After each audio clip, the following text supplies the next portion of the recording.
We're good. All right. So, welcome to the first episode of the Survivor Heavyweights with your host James Hansen and Michael Schaefer. How you doing, Michael? Pretty good. I'm really Uh, excited to be doing this. Yeah, I mean, I wish we could have started a couple weeks later because it wouldn't have started this soon if we both weren't voted out of Super Duper All Star so early. But I mean, it is what it is, and yeah, so I'm ready to get Can't this complain going. that much.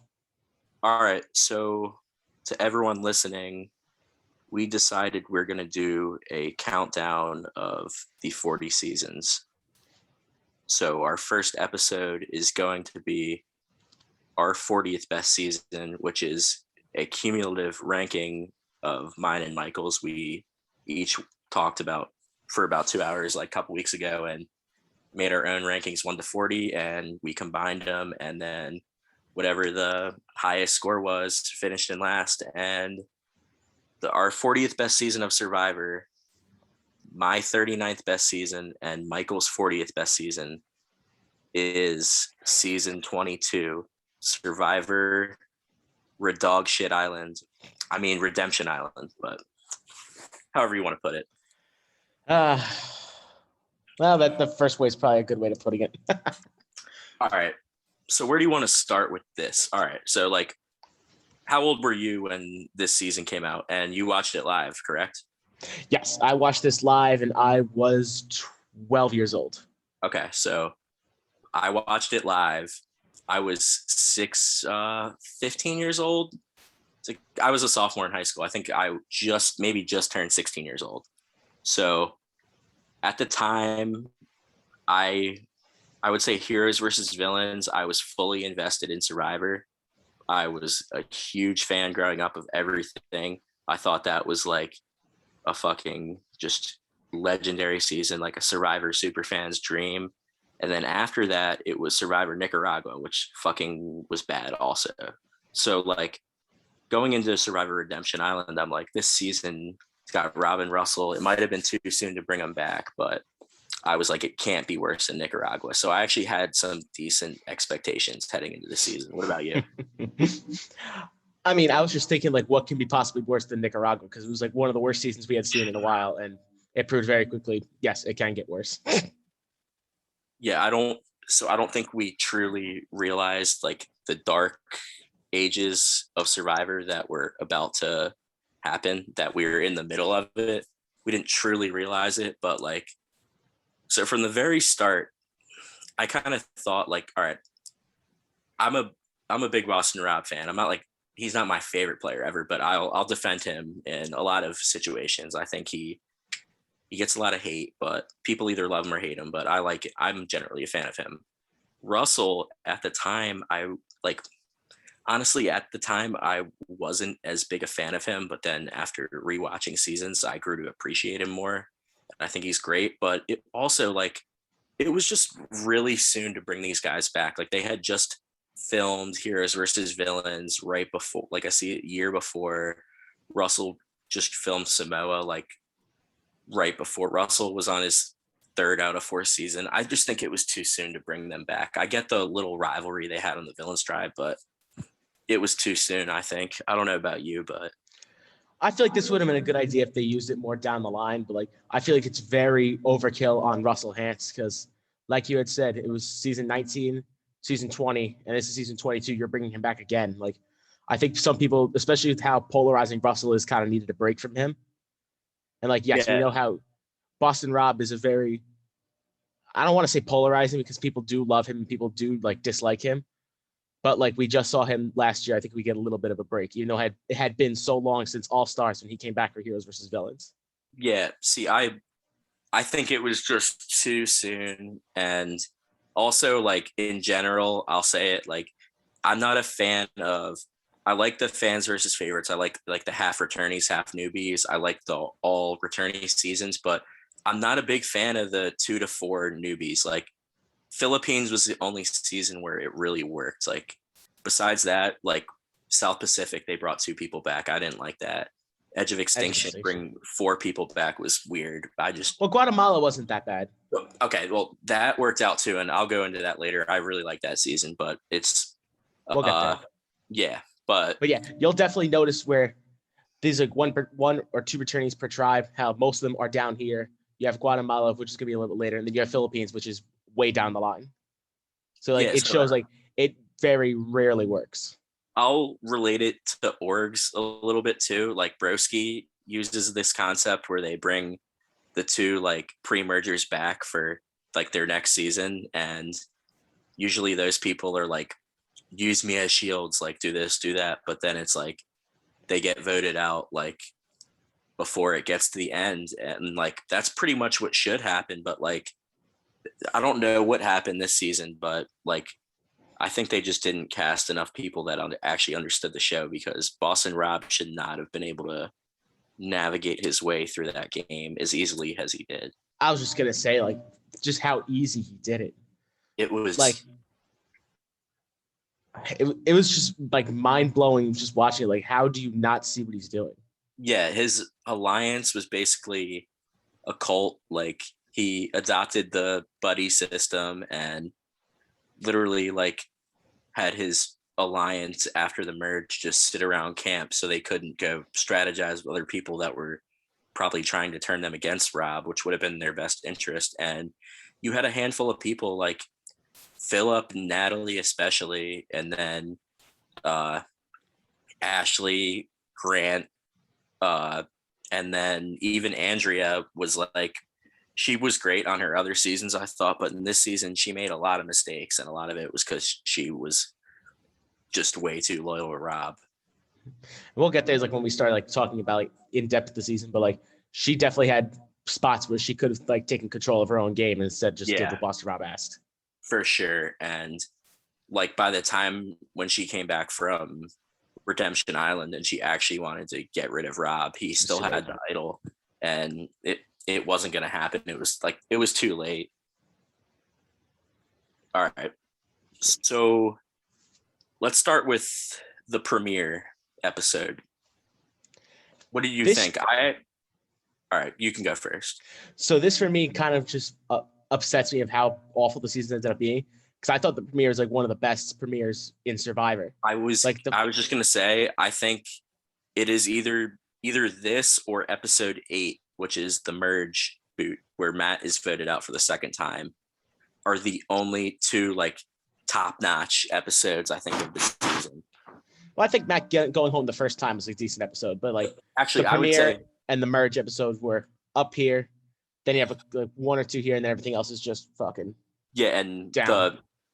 The third episode wasn't terrible either, where Russell went home, but you knew after that it was gonna suck the life out of the season. But yeah, so like the premiere, it got off to a pretty hot start. Like you had one tribe that was going to do everything that Rob wanted to do. You could kind of see that early, but you did have Francesca and Christina who were willing to go against Boston Rob. They just didn't have the numbers. But then on the other tribe, it was interesting too, I thought, because like Russell immediately aligned with Stephanie, and then there was like basically and Krista, and there was basically no one else that wanted to work with him, and it was pretty clear from day one. Yeah, that's why I really wonder, like, because I know it was like the random like put your hand in the bag for which tribes Rob and Russell got on. If the roles had been reversed, if Russell went on Ometepe and Rob was on Zapatera, I wonder how different it goes. See, I think so. If that was the case, I think Russell still would have been targeted by Ometepe, just because he had that reputation as a unloyal and untrustworthy player from start to finish. Whereas Rob kind of like, he played more like the hero role in Heroes vs. Villains, even though he was on the Villains tribe. He played differently than he did in All Stars. So I think that those people on Ometepe, that once they got him, along with like them like kind of just knowing a little bit about him, they weren't like super fans of the show. They didn't know in that sort of detail were more willing to like buy into Rob's bullshit, where I don't think I don't think it's as easy to buy into Russell's bullshit. So I think Russell would have been in trouble on Ometepe, and then Rob absolutely would have been in trouble on Zapatera, just like Russell was, because those people were smarter game players than Ometepe. I'll say for some of them, smart's a bit of a stretch, but they were savvy enough in the game to realize that Russell is a huge threat. I don't think they went about it the right way, but he was not getting far if they had anything to do about it. Yeah. So, but do you think if Rob draws the Zap buff, do you think he's in trouble, like as much as Russell is, or do you think he makes the merge? Because they didn't swap at all. That's another gripe I have with this season. Like, yeah, there was no swap. That was fucking bullshit. Like, it's Modern Survivor. You got to have at least one swap. Like, well, I have other gripes of the season about it mingling, but we'll get to that too. But with Rob on Zapatera, well, one, I don't think they throw a challenge to get him out. But also, I feel like Rob does a lot more around camp than Russell does. And so I feel like maybe if they're still scared of him, they're like, okay, but he does help around camp. He is great at shelter. He can fish. We can keep him around for a little bit longer, where Russell just laid around the shelter and did nothing. Yeah, and he's also like, I think if Rob found an idol early, but like if he's on that tribe, he's not openly like being as sketchy or obvious about looking for idols like Russell is. So people might not like hold that against him. And like you said, like early in the game, like even in Modern Survivor, like this, I wouldn't say 22 is totally Modern Survivor, but even in Modern Survivor, like shelter building is very important, and like Rob stands out in that area, and that's why like he's been voted out pre-merge, but like I don't think he'll ever get targeted like first or second for like that very reason. Like you even saw in Winners at War, like when they wanted to go against Rob for the first time, they took a shot at Ethan to get like shit on Rob. They didn't actually want to get rid of Rob that soon. So yeah, like, because you want to keep the people who are helpful at camp around for most of the pre-merge part of the game. For sure. All right, so let's talk about some of these players individually, I guess. So is there anyone you really like from this season besides Rob or Russell? I mean, Francesca was nice, but like it was her going out first just kind of sucked. But I feel like she would be a good player if she wasn't out first twice. Yeah, exactly. Yeah, and like we can get into it what happened the second time, a different time, but like she actually came to play the game. I respected it, but I also think like it probably would have been smarter for her to lay a little lower earlier and not try to pin things against Rob so quickly. Yeah, you got to be smart enough to lay low. Yeah, she didn't. So my gripe with Francesca is like, I think she came to play more than most of the people that season, but I don't think that like she would have been the initial target if she wasn't the one like beefing with Philip. Like if she just let Philip be a fucking jackass, they could have turned things against him. Instead, like Philip was who Rob always wanted to take to the end, and Francesca could have like just blended in with the numbers and then made a move a couple votes later against Rob or Philip, and she could have played a very good game. But I mean, she kind of got screwed, but she also kind of shot herself in the foot a little bit, I would say.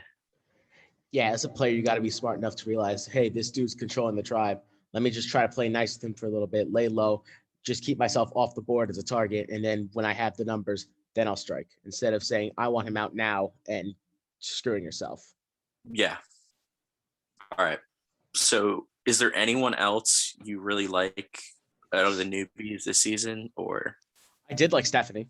So I was about to say that she is probably my favorite person on this season. Like obviously Rob and Russell, but they don't count because they're returning players. Yeah, they don't count at all in my opinion. So Stephanie definitely should have got a second chance. I think she came to play, and when Russell went out, she fought for her life and made some very valid points to like point out the cracks within the majority Zapatero alliance when her and Krista were on the bottom, and people just weren't willing to make a move. But she was at least trying, unlike some of these people. And I also like her. Like I like she's got a little bit of that Abby Maria in her, like that just I don't give a fuck what you think villain type of mentality. But she's a little sweeter than Abby. She's not as nasty. But I like those kind of like I like the young girls that bring the like spunk to it rather than the Natalie Tenorellis who just are a fucking snooze fest. Yeah. The other thing about Stephanie too that I really liked was when Russell was originally put on Zapatera, she was like, I know how he plays. He picks up these young girls on his tribe. I want to be the one that he picks up and be his Natalie White, who thinks he can beat the entire time and take her to the end and see what happens. So like she was smart enough to realize this is how he plays. I just don't think she went about it the right way, knowing how big of a target Russell was going to be within the rest of her tribe. So who was that Zap tribe they had? Who was in the majority? It was David, Ralph. Mike, Ralph, Steve, Julie, and Sarita. Yeah, okay. And then they eventually turned. So was Sarita voted out before? So Russell was voted out first, then they did Krista, then Stephanie, and then they did Sarita right before the merge. Okay. So yeah, I was thinking for some reason for a second that Sarita was voted out before Stephanie, but okay, you're right. I just thought of that. No, they picked off their Russell's big little alliance and then went after each other. Even though David tried, because David tried to save Stephanie. Yes. And I guess it proved to be his downfall that he was on the bottom of that alliance. But I don't know how I feel about David. I mean, I have thoughts about David. Yeah. I mean, he seemed to have a good understanding of the game. Like I think he was a fan of the show, actually, unlike a lot of these people, but he just couldn't execute what he wanted to do, basically. Like he got in that majority early, but then when he tried to like pin stuff against Julie, Steve, Mike, and Ralph, he couldn't get anything going. And then when they were at the merge, he was one of the first targets from Ometepe, so there was nothing he really could have done. But yeah, I'm not a huge David Murphy fan, but I'm just saying, like I think I don't think he's the worst player. Oh, he's not. But the one thing I liked about David Murphy was his jury speech, but we'll get to that later. Okay. Yeah, but I can talk about that too. Kind of want to get into like the actual like boots, like Francesca and Matt's boots before we get into Russell. All right. So the Francesca boot. What are your thoughts on that? Like, we already got into it a little bit, but I wonder what the plan was going in, because I feel like it might have changed to Francesca during that tribal, or maybe it was the entire time. Because Philip opening his mouth during tribal definitely changed Francesca and Christina, what they were doing. So I think it was Christina first, and then it was Francesca later on. But I think either way, two of them, I mean, I know Matt went next, but they both were on the bottom and would have been targeted right away. And like Francesca wasn't going to vote with them to get rid of Christina. So yeah. And also Christina Philip out and Christina with having the idol. She had the idol, yeah. Saved Christina, like, oh shit, might play it. Let's just vote Francesca and just be safe. Yeah, for sure. And I mean, what do you think of that whole tribal council? I think it's one of the so this is it was great to watch. Dark season, but pretty entertaining tribal with the whole Francesca, like Philip not being able to pronounce her name at all. Like, yeah. I mean, that was just when we knew Philip Shepard was going to be a fucking Character. lunatic the whole season. Yeah. Yeah, And for how like bad this season was, having Philip around was definitely nice because he was always bringing something. Yeah, so in my notes about the season, I said whether you love him or hate him, Philip Shepard is a positive to the season. Like if there's so many unmemorable characters that just give you nothing in this season, and he is kind of a breath of fresh air. Like even though he's kind of a jackass, I mean, you kind of got to appreciate him a little bit. I feel like the editors relied a lot on Philip because like everyone was so bland and boring. Like you got a lot of Philip on your TV, but it's like you kind of had to. Like, did you really want to see a bunch of Natalie confessionals or Ashley? Yeah. Like, come on, Philip's bringing something, either you like it or not. Yeah, for sure. All right, so let's get to the second boot now. All right, so we had Ometepe going back to tribal for the second time, and Matt was voted out. Why do you think Matt got voted out? I think Matt went because Rob definitely saw how tight him and Andrea were being. He gave himself flashbacks to him and Amber, and it's like I got to break that up because we can't let this happen. Also, I think Christina still having the idol kept her safe, and because Rob said it himself, he's like, best case scenario, she plays her idol, and Matt still goes home regardless, whether she did or not. If I can remember correctly, Matt and Christina were making a push to get rid of Philip, right? Yes, because they told voted for. The plan, Rob's plan with his 6, which was himself, Grant, Natalie, Ashley, Andrea, and Matt, was to split the votes between Philip and Christina. Christina would go. She didn't play the idol. If she did, then Philip would go. Yeah. So that's how Matt and Andrea voted. And then the other 4 just voted out Matt. Yeah, and it's kind of wild, too, to think about how I was thinking about this when I rewatched it, but I never really thought about it like earlier, that Rob was willing to, I guess, sacrifice Philip at that point if an idol was played. And I mean, or was he or no? I'm confused. Well, no, because Matt Philip was going home. Voted Christina. Yes, because remember that was the night where Rob told Philip, "I'm not going to tell you who you're voting for until tribal. I'm going to put my right hand on their shoulder." Yeah. And so when he put his shoulder on Christina, Philip was like, "All right, that's who I'm voting for." So if Matt somehow had the idol, but they all knew Christina had it, she was going home. Matt was going home. Yeah.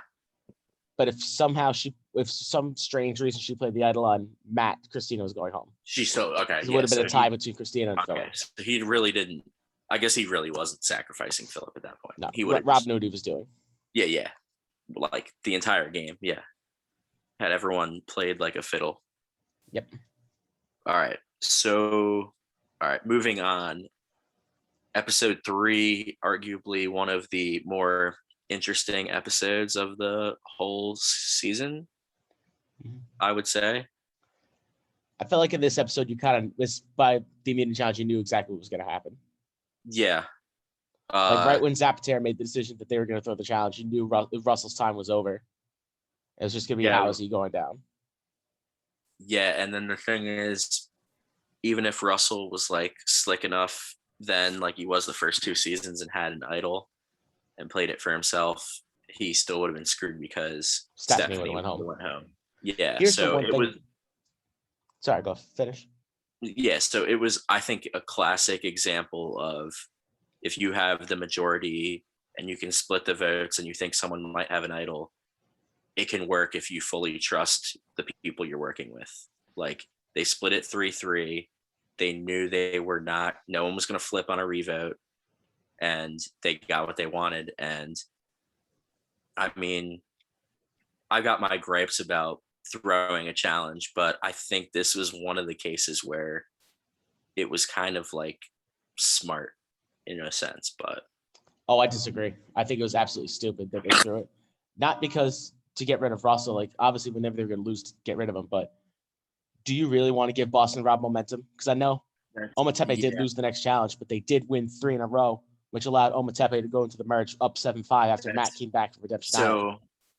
So like if you have, like I said, I there's cases where I think challenges could be thrown, but I don't think Russell was such an endangerment to his tribe where, like, I see your point where I don't think he was such an endangerment to his tribe where you had to like fuck with like having potential numbers at a swap or a merge. I know they didn't swap, but like you saw the way this season went, like how loyal a lot of these players were.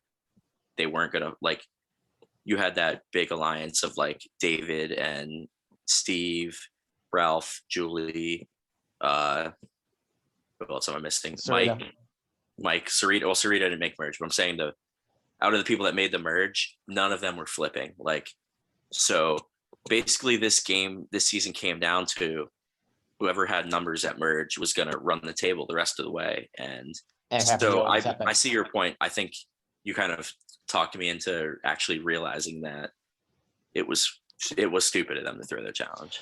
It was also just stupid because it was only a 2-person advantage. Like if this is Survivor Palau and you have Koror up, 5 tribe members or something crazy like that, then fine, go ahead and throw it. But like you're up 2 people after 2 challenges, it's not the time to do anything. Like you have to kind of be smart. Yeah, it puts it back to what they're so after at that you get point, a 1-person advantage. Oh yeah, Zaps had one more person than Ometepe, and it was just I didn't like it. It wasn't a good idea. Now that you say it, I take back what I said before. This was not a Brandon Hanson Caramoan problem where he had to go like right away. He was like, okay, he's Russell Hantz, but like he's helping you win challenges. Like he's not this cancer in the tribe where he has to go ASAP. Like, you could have dealt with him for a couple more days until you eventually lost on your own and got rid of him. And like, I mean, I guess some of these dumbasses like hadn't even seen the show before, but like I think that they also like you have to anticipate a swap, like I said, Modern Survivor. And even though it didn't happen, like if they had swapped right after that or one more vote right after that, this doesn't help them at all in that regard either. Yeah, you always have to think about numbers. Yeah. And I don't think and I've said this before, like when I play when I play orgs, I'm like, if you have a number that you can't trust, it's not really your number. But sorry, like you need the devil you know is better than the devil you don't. Yeah, that's true. And I mean, I don't think they really realized that other tribe was never turning on Rob ever, but they kind of should have saw the writing on the wall, I guess. We could say that. Well, they found out the hard way. Yeah, for sure. And I have one, before we move on to the next one, I have one more thing I want to say about Russell. So I do think him and Stephanie trying to convince Julie to come with them, I don't know like how well it would have worked, but I do think when Russell went to Julie and said, I'm with you, I got you, vote for Ralph. And she kind of was just taken back, be like, why Ralph? And I feel like he didn't really give a good reasoning. I'm like, if you want someone to come vote with you, let them choose who they want to vote for. Like, if he was like, all right, Julie, who would you like us to vote for? And she said, oh, well, Sarita sucks at challenges. Let's vote for her. And Russell's like, fine, the 4 of us will vote for Sarita. I feel like if you try to give someone a little more power when you want them to come with you, they're probably more willing to come with you. Now, I don't know if she still does or not, but I feel like dictating to her how to vote, not knowing her relationship with Ralph, was a bad move. Yeah, and I agree with that completely. I saw that all go down when I rewatched it, and I said, stupid. I mean, me and you both played a bunch of orgs and can relate it back to this. Like, I think if I'm ever trying to get someone who is not on my side that I need them to work with me, I'm not just going to tell them, yeah, you have to vote this person. Like you said, you give them an open like mind. You ask them who do you want to vote for, and see what their thought process is on that. And it's just crazy. I'll reel and send another one, whatever. But yeah, no, I just wanted to hit on that I think that if he had given Julie a little more of leash of let her pick who she wanted to turn on, I feel like there might have been a tiny bit of a chance that she would flip. I don't think she would have anyway, but he didn't help himself. Yeah, not at all. So after that, you remember, all right, so after that, Russell battles Matt on Redemption Island, and he And has Golden this Boy Matt whole wins. like, yeah, and he has this whole emotional like side that you've never seen from Russell before, and I thought it was interesting to see actually, because I thought it was a nice. I thought the way Russell went out was like perfect. Like he finally shows emotion for the first time in 3 seasons he's played, and then after he's done, he in typical Russell fashion he leaves his mark on the game and blows everything up on Zapatera to Philip and Christina who are sitting there. yeah, he fed them everything, He even and got Ralph out that he had the idol. yes, and I think it just goes to show you like Russell's one of those players that love him or hate him. If you're He's playing good. with him, you fuck with him, he's going to burn the fucking house down. Like even if he's voted out or not. Like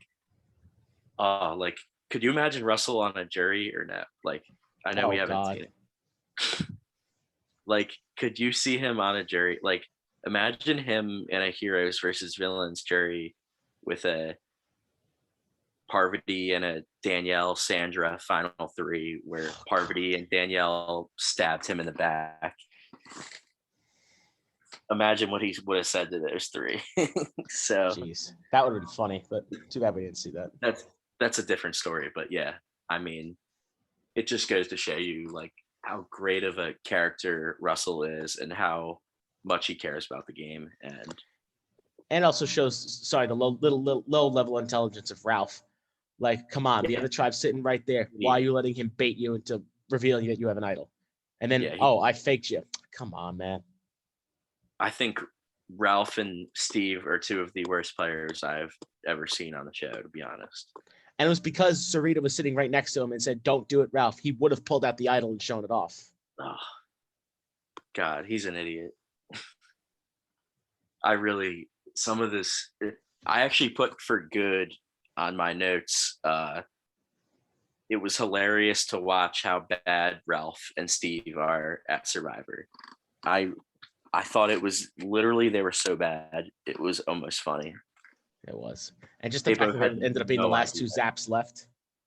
Yeah.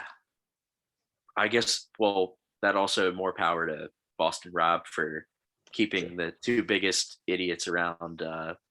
Getting rid of the people who actually have a brain, like Mike and David. Mike and David, and Julie to some extent, I would say. But yeah, he definitely left the dopes for last. Yeah, for sure. All right, so getting into that 4th tribal council. All right. Ometepe loses again. Yes. And the writing is pretty much on the wall for Christina at this point. I think really saving grace is trying to get people to realize how annoying Philip is. Yeah, that's it. But I could even say watching this that, like, obviously when I rewatched, I knew what happened, but I remember watching it for the first time and I was like, this just isn't going to work out for Christina. Like, she's going home. And I know the vote was it 4-3? It was 4-3. Yeah, so the vote was pretty close, actually. Well, that's a split in case she found another one. Because Boston Rob had not told anyone he had already found the re-hidden idol, which I'm going to get into that one later at the merge. But yeah, and that's another thing about Rob is that he had people so blinded this season that he got people like Philip to, like, basically he was splitting the vote on Philip, but still got Philip to vote the way he wanted to. Mm-hmm. And that's just shows you the intelligence of some of these people. Yeah. And the royal treatment moment when Rob ended up getting the idol in this episode just kind of showed like it was a really like savvy move by Rob. Here, I'm gonna take all you. I'm gonna put you on the complete other side of the beach. Yeah. And then I'm gonna go look for this idol, and none of you are not gonna know about it. Yeah, it was kind of like what Tony did in Winners at War with Nick, where he told him to go look for the area that he had already searched. Yeah, but I feel like that's more. Was even crazier because he literally had a whole group of people that he isolated just so he could look for it. Because I was just gonna say that, Tony. Like, it's one person, and I feel like there's a lot of like, oh, I looked over there, just go that way.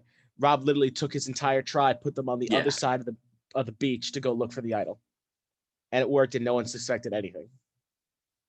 Yeah, and getting back to that, it just also like I'll keep mentioning it, but like they, I get there's some recruits that don't know Survivor that come in and play really well, but like I would say half the cast of players, of new players, you have to at least cast like at least have half of them like understand the show and have like seen multiple seasons of the show. I'm not saying they have to be a super fan like me or you, but they have to like. Not be It recruits. was so clear that some of these people had never seen Survivor before, and it just irritated me. And I did notice when I went back and looked at the cast list for the season, there were so many people from California. Like, and to me, California screams recruit. Oh, for sure. Like even some of the great ones, like Parvati and Yule were both recruits. I think Earl was a recruit.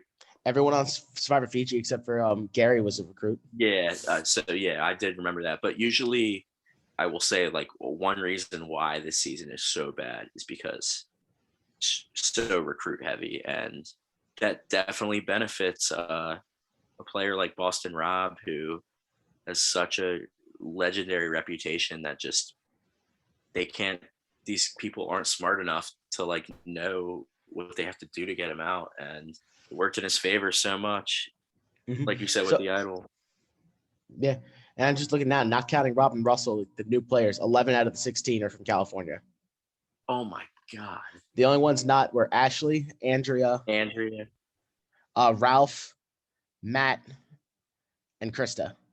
Oh, sorry, Francesca too. So it was 10. Yeah, so I think like that's still more than half of the newbies. Yeah, and like so I think out of that, I don't know where Mike. You said Mike is from California or no? Mike was from California. It was Matt. All right, so Matt, Andrea, Francesca, and Krista. Yes. Okay, so Andrea's from Ashley. Andrea's from like Wisconsin or something. I think Francesca's from like DC. I want to say DC, yeah. But then you got Ralph pulled out or whatever bumfuck nowhere place he lives, but Virginia. Matt from Tennessee. Krista from South Carolina, and then Ashley from Maine. Okay.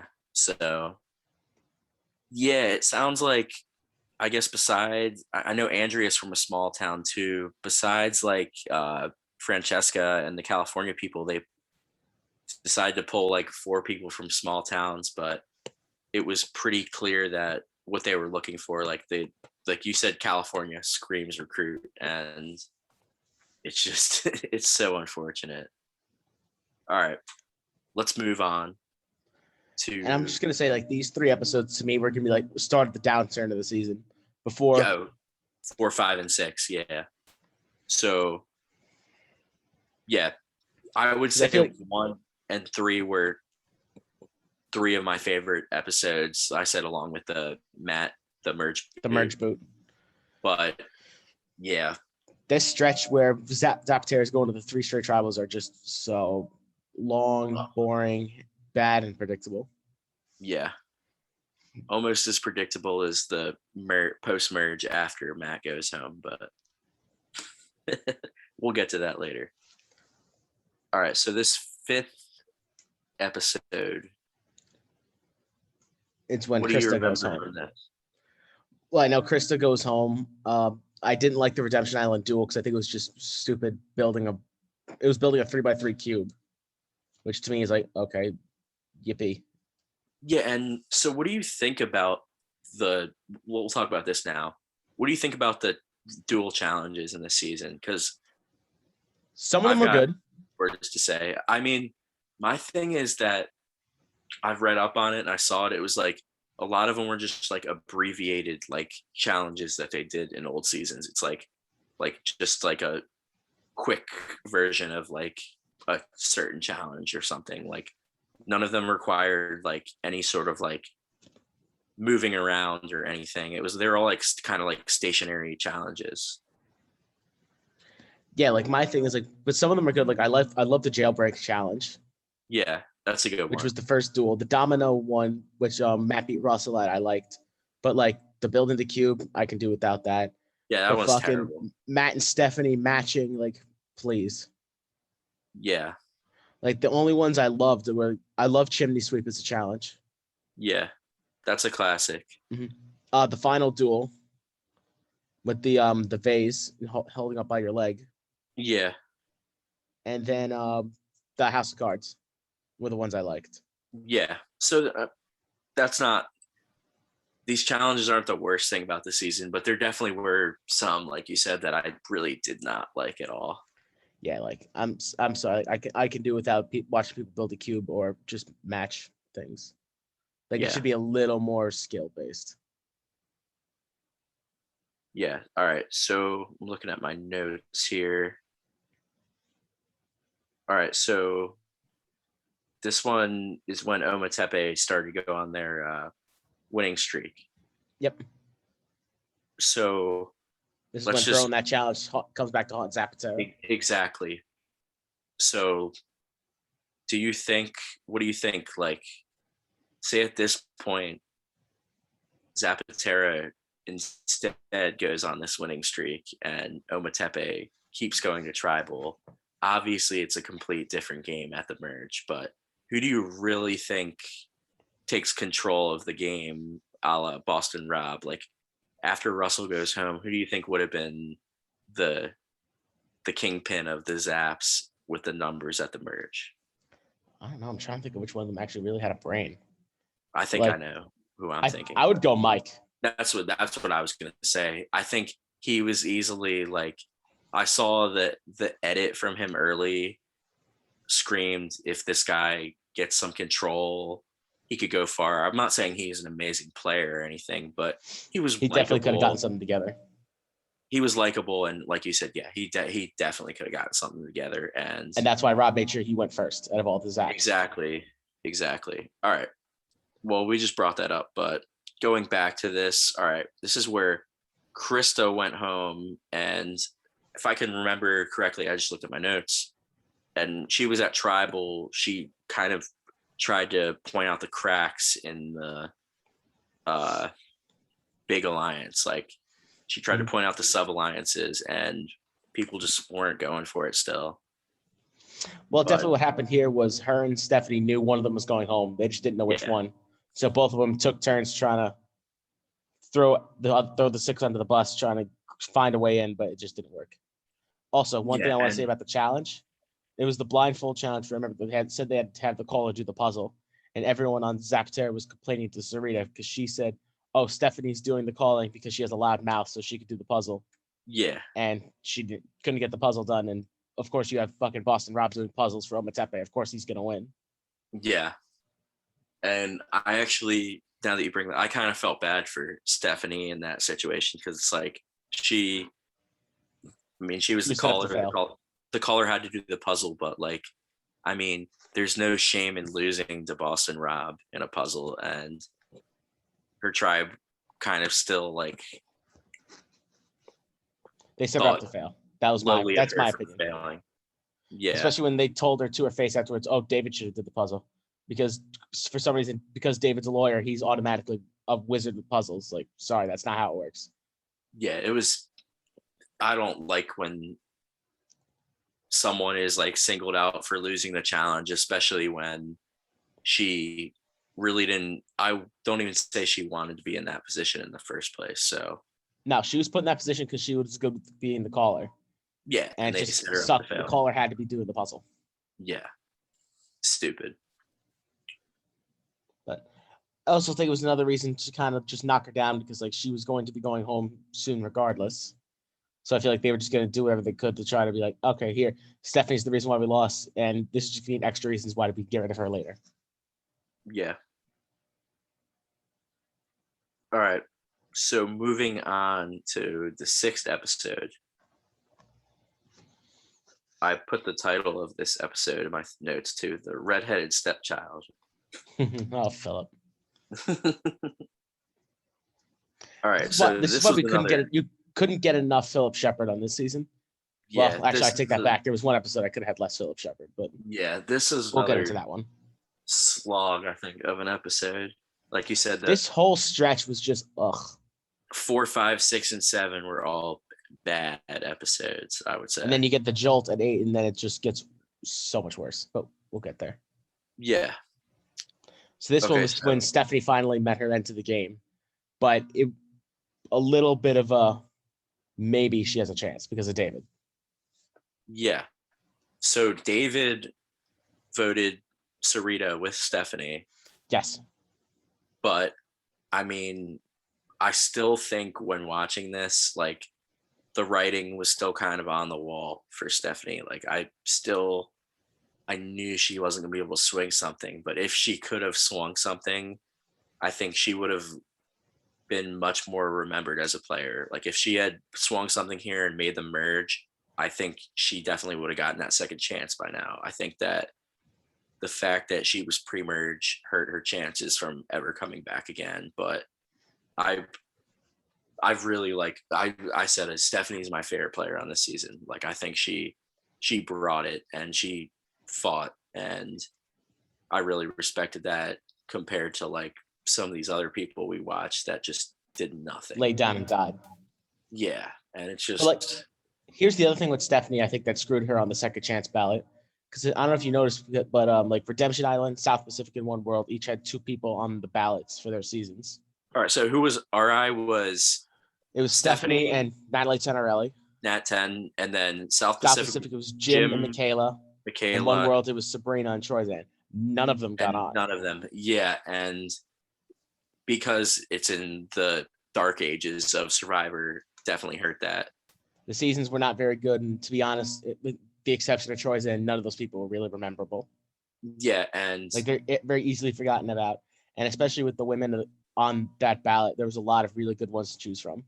Yeah. And I would say Kelly Wentworth got on, but like if you're choosing between Stephanie and Kelly Wentworth out of like a pre-merger, Kelly, I think, so I actually, second chance was when I actually wasn't watching Survivor live, but I heard that Kelly made a big push to like get her name out there for people to like put her on the ballot, like, or vote for her when she was on the ballot. And I don't think Stephanie made the same effort. And I think if she did, she might have had a better shot. But I think Kelly also had the recency bias because the voting was happening during the end of Worlds Apart. And San Juan Del Sur had just finished airing a few months earlier.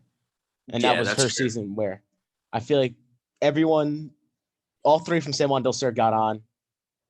And like, that's Cagayan. Well, Cagayan we'll get to Cagayan much later on down the line with these seasons. But I'm talking about like, San Juan Del Sur is not seen as like, it's a top level season. It's more like a mid season. But everyone who was on the ballot from that season got on. Yeah. So it's like, I feel like there was a tad bit of a recency bias. For sure. One. Unlike Worlds Apart, where I think 5 people were on the ballot and only 2 got on. Yeah. All right. So we can move on, I think, from that 6. And this next one we can get done very quickly too, because Zach complete the curse of we threw the challenge to get rid of Russell. We got rid of Russell's whole alliance and we're still losing. Yeah. And this is where they really were probably regretting the throwing the challenge, get rid of Russell move. Because I think they made the wrong move here, FYI. Okay. Explain. I would have gotten rid of David at this point because I feel like they were definitely looking towards more challenges instead of a merge. Because I think even though the 5 of them stuck together at the merge, I feel like Sarita would have been a much more loyal number for them than David would have been. I feel like if David had the chance to flip on them, I think he would have taken it.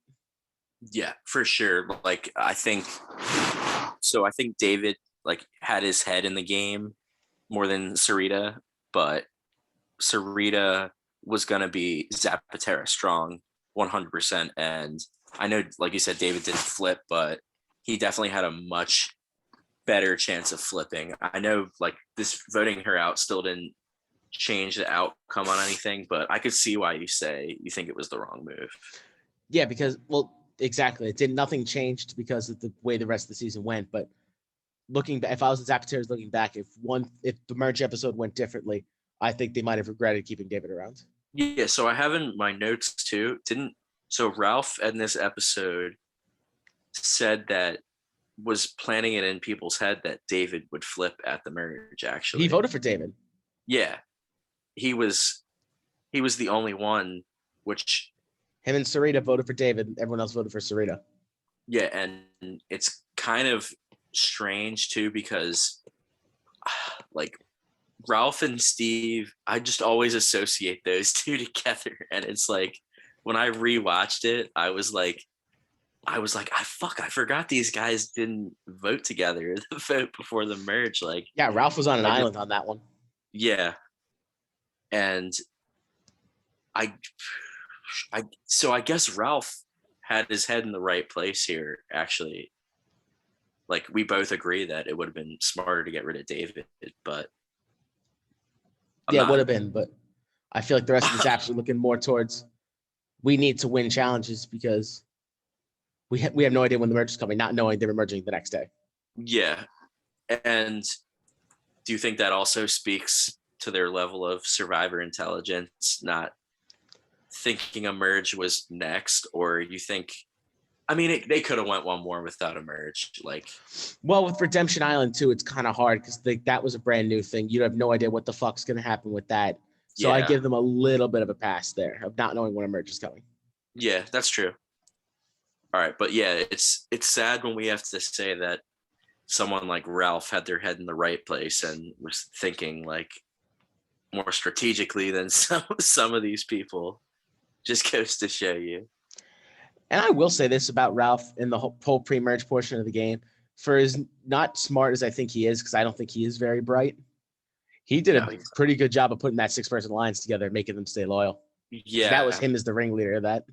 Yeah. I mean, so I would argue he was the ringleader, but like Mike was the brains of it. Mike was the yes. And to some extent, David, even though David did go against them the vote before, I think those were the two guys with their head in the game the most. It was just Ralph was the one putting himself out there to hey, look at me. I'm going to put this 6-person alliance together, and now I'm going to run the game and get rid of Russell.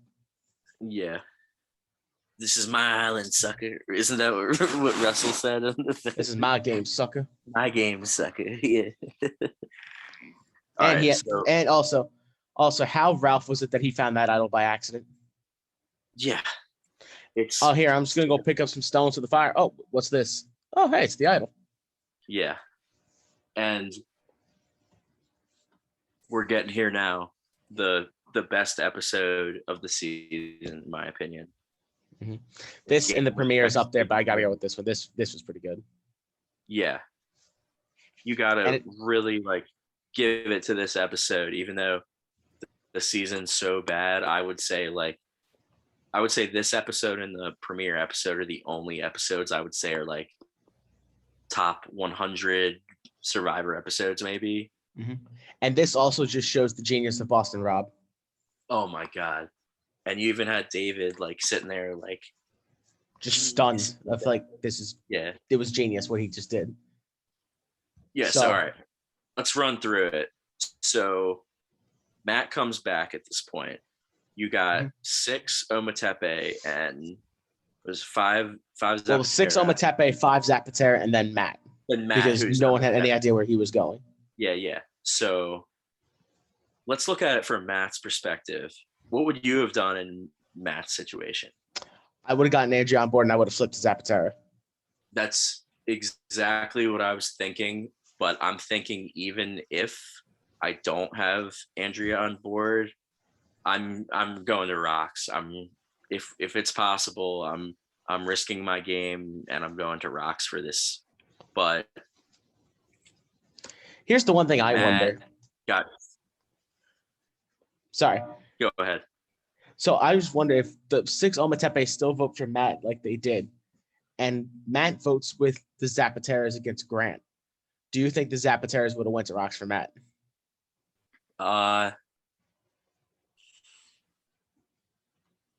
Like that would count me on 5 people you just met to go to Rocks for you, where all 6 of them be putting their games on the line. So I think if they were smart players, they would have, because they would have realized that like this is the only way we take control of the game. We roll the dice, we go to Rocks, we see what happens. If we lose, we lose. If we win, it works out perfectly. But I just don't think these players were smart enough to like be thinking that long down the road. And I think that some of them would have been okay with like not going to rocks and like giving the other side the numbers still and being like, I'm fine with 6th, 7th place. Maybe I could flip something after, even though it was never going to happen. So I don't know. I don't think they would have gone to rocks from that.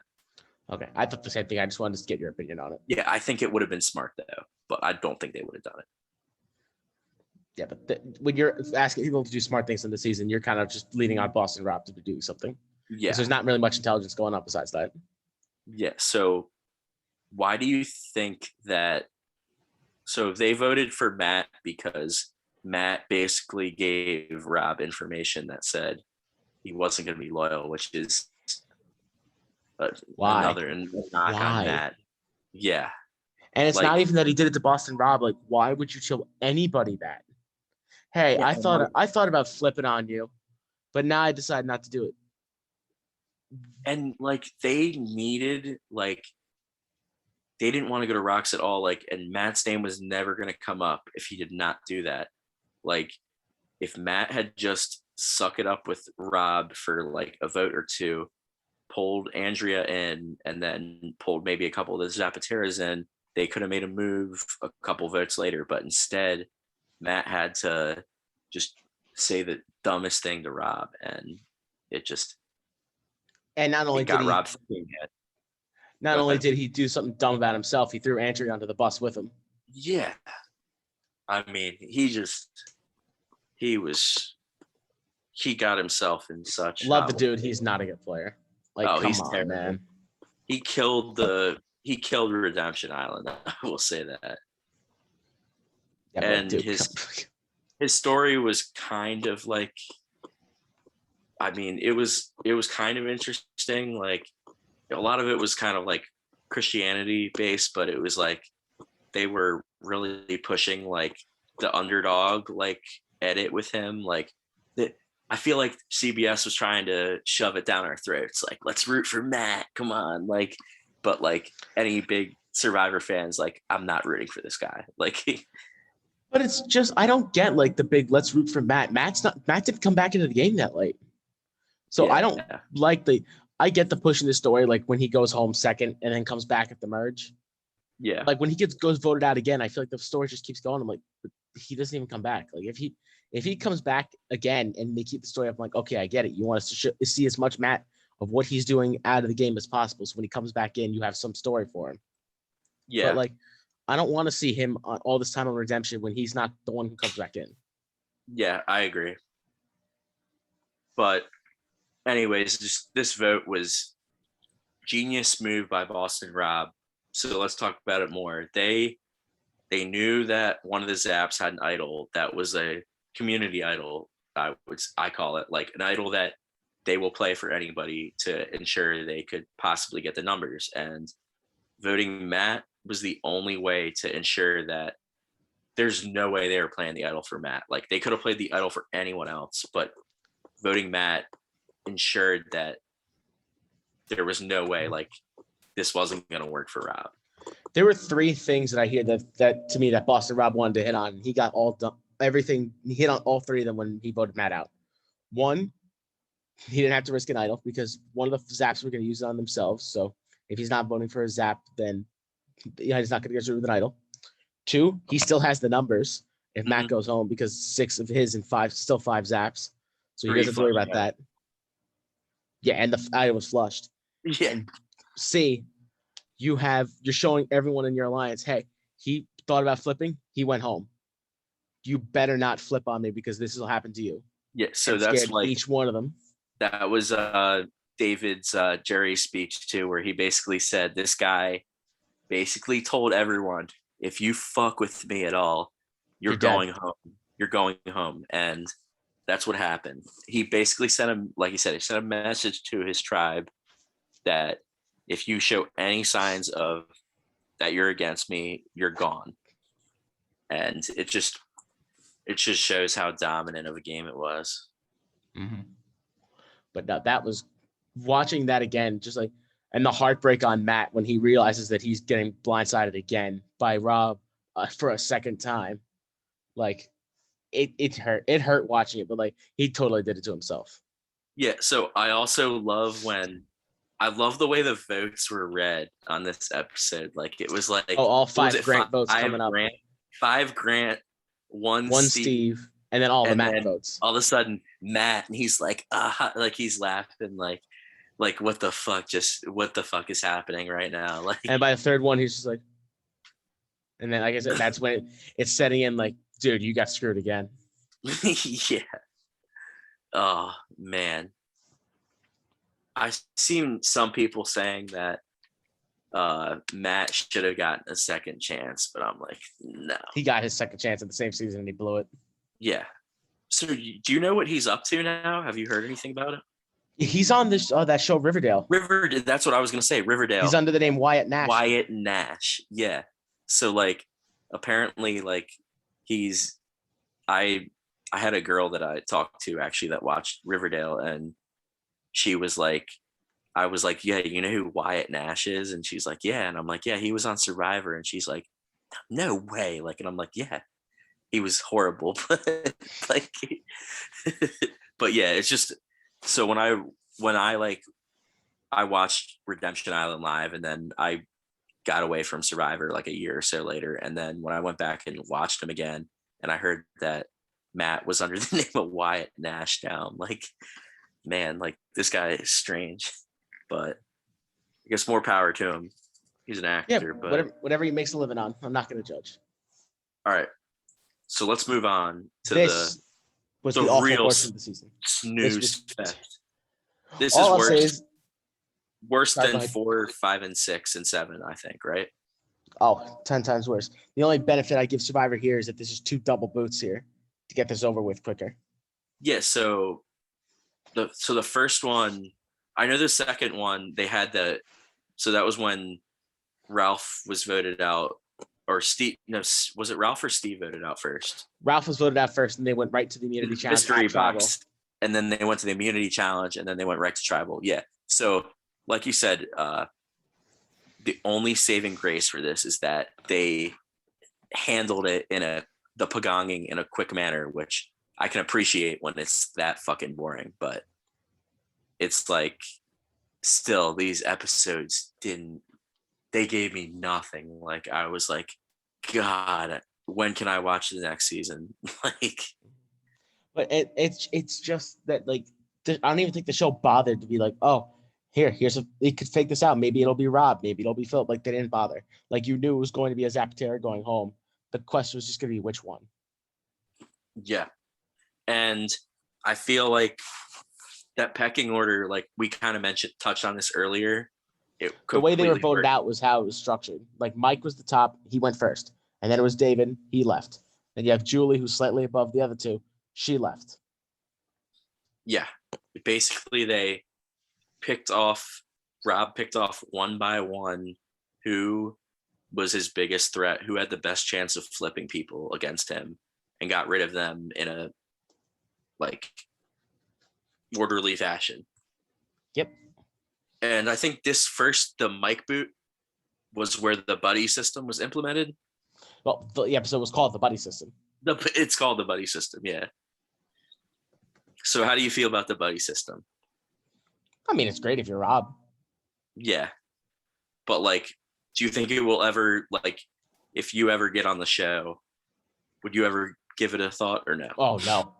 No chance this works. And with any people who can think for themselves, there's no way the buddy system works. Yeah, and we'll touch on this much later, obviously, when we get to Winners at War, but how he tried it again. It was so funny how he tried it again. Like, and that to me was like, me and my few friends. He got the wake up call that day. Watch Survivor. We're like, Rob played awful in Winners at War, basically, just with that whole. He might have been dead from the start when he got swapped on that tribe, but like, he should have realized he was playing with winners. He wasn't playing with fucking Natalie and Philip. Like, it works with Natalie. I kind of put Ben. We'll get to Ben.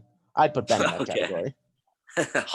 Not quite. But I mean, like, come on, like Sophie, Natalie, Adam, come on. They're not dumb. Yeah, for sure. So Mike goes home that night. He goes So home in the first part, and then David goes home in the second part. Yeah. So yeah, I forgot that was a double. Did Rob? So Rob won 4 immunities this season. Yes. He won. Did he win one or both of those? I think In he this won episode, one. he won neither. Grant Oh, won he the won first neither. one. Grant won the first part, and then Andrea won the second one. Yeah, that's right. Because when David went home, they actually had 4 votes on Rob. Mhm. So if those people could have gotten one person to flip, mate, like obviously would have been different, but it was never going to happen. That could have changed the entire season, though. I also have one thing that could have changed the entire season. It would have been All if fucking Survivor re-hid that idol that Ralph wasted on Mike Yes. at the merge. How come? Why was that not re-hidden? So that's the one. Like a lot of people want to say this season was handed to Rob on a silver platter, and that is one of the biggest reasons why I think that might be true. Because like, why was that idol not re-hidden? It makes no sense whatsoever. When have you ever seen a season of Survivor where an idol's flushed and it's not re-hidden? Especially the next season, South Pacific. So when Whitney, when Ozzy played his idol on Whitney, and that idol was not re-hidden. So yeah, that one wasn't re-hidden either. Okay, so I guess it was just this era, but it's still just, it's dumb. Like you see an obvious pagonging, like an idol is the only way to shake up the game. And if that idol is re-hidden and found by a Zapatera, this game completely different, possibly. Like, well, to be fair, Rob was going to protect himself because he had his own idol. But yeah, like if he saw David find an idol, and David played it for himself, then Rob would be like, all right, here you go, and he would have been safe, and they would have just went for the next person. That's true, but also later on when Andrea came back from RI and she kind of wanted to push the all girls thing, but they couldn't get Rob out because he had the idol that he still could have played. So if he flushed that earlier and never found another one, then maybe there's a chance they could have flipped it on him. Might have not won, but it's still like, yeah, I don't understand why idols aren't re-hidden when. I mean, thank God Rob won. Imagine this season with like a Philip win. So I said in like one of my biggest things that I wrote down when I was rewatching this was like, this season is so bad, but like how much even worse would it have been if it was an Ashley, Natalie, and Philip final 3? And who wins that? I think you would have had it 40th on your list instead of 39th. Oh, well, for sure. But it would have been like a huge drop off from 39. If 40. Ashley wins that final challenge, there's the reason why Rob goes home at 4th, then I don't see how she doesn't win. Yo, she would have won out last 3 immunities, and she's the reason Rob went home. Like, that's enough. To me, out of those other 2, that's enough. Yeah, she wins for sure in that situation, but I like Rob enough that as much as I hate this season and as bad as people played, I'm still glad he got the win that he deserved in All-Stars, in my opinion. So, I mean, winning this season for him, this season is better for me with a Rob win than an Ashley or like an Andrea or a Natalie. A fucking Philip win. Yeah. Those 2 were never going to win, though. Can you imagine Philip Shepard as the Survivor winner? It will never happen. The pink underwear coming back for Winners at War. Who could he sit next to that he could beat besides maybe Natalie? Good question. You see, even from this horrible season, I don't think like if any of those zaps got to the end, like they probably would have won. Like if Ralph went on immunity from, or if Mike came back into the game instead of Andrea. Yeah. Won the last 2 challenges, he was going to win the game. He would have had all 4 zap votes, and he would have had Matt's vote. That was enough. Exactly. All right, so let's get back kind of to the episode. So we just got through The double boot, the first double the boot. double boot with Mike and with David. Now we're on to Rice Wars. Yes. So episode 10, I Rice hated this Wars. episode. It's terrible. Let me even And it's see not what just I've terrible seen. because of like how obvious it is that Julie's going home, but just all like the dark negativity with Philip and Steve. Like I'm good without watching these episodes. I was just so like It was so uncomfortable. we bring so a lot of the seasons of Survivor, like we know the seasons that have their dark moments. Like there's the Island of the Idols thing with Dan. There's the Thailand with the Ted and Gandia stuff. There's the Game Changers with Varner. Zeke and Varner. There's what else is there? There's some other Worlds Apart with Shireen and Will. Yeah. Oh, that was bad. But yeah, there's a couple more. This was up there. All Stars with Rich and with Rich and Sue, yeah. Tony sent another one. I missed it. Whatever. But yeah, so there's all that, but like I feel like this is one that kind of doesn't get talked about much. Well, it's also one of the worst seasons ever, and like this was on a stretch of the season where like people tune out because like they don't. It's so predictable, like Zapter is going home, but like if you don't watch the episode, you're gonna miss it.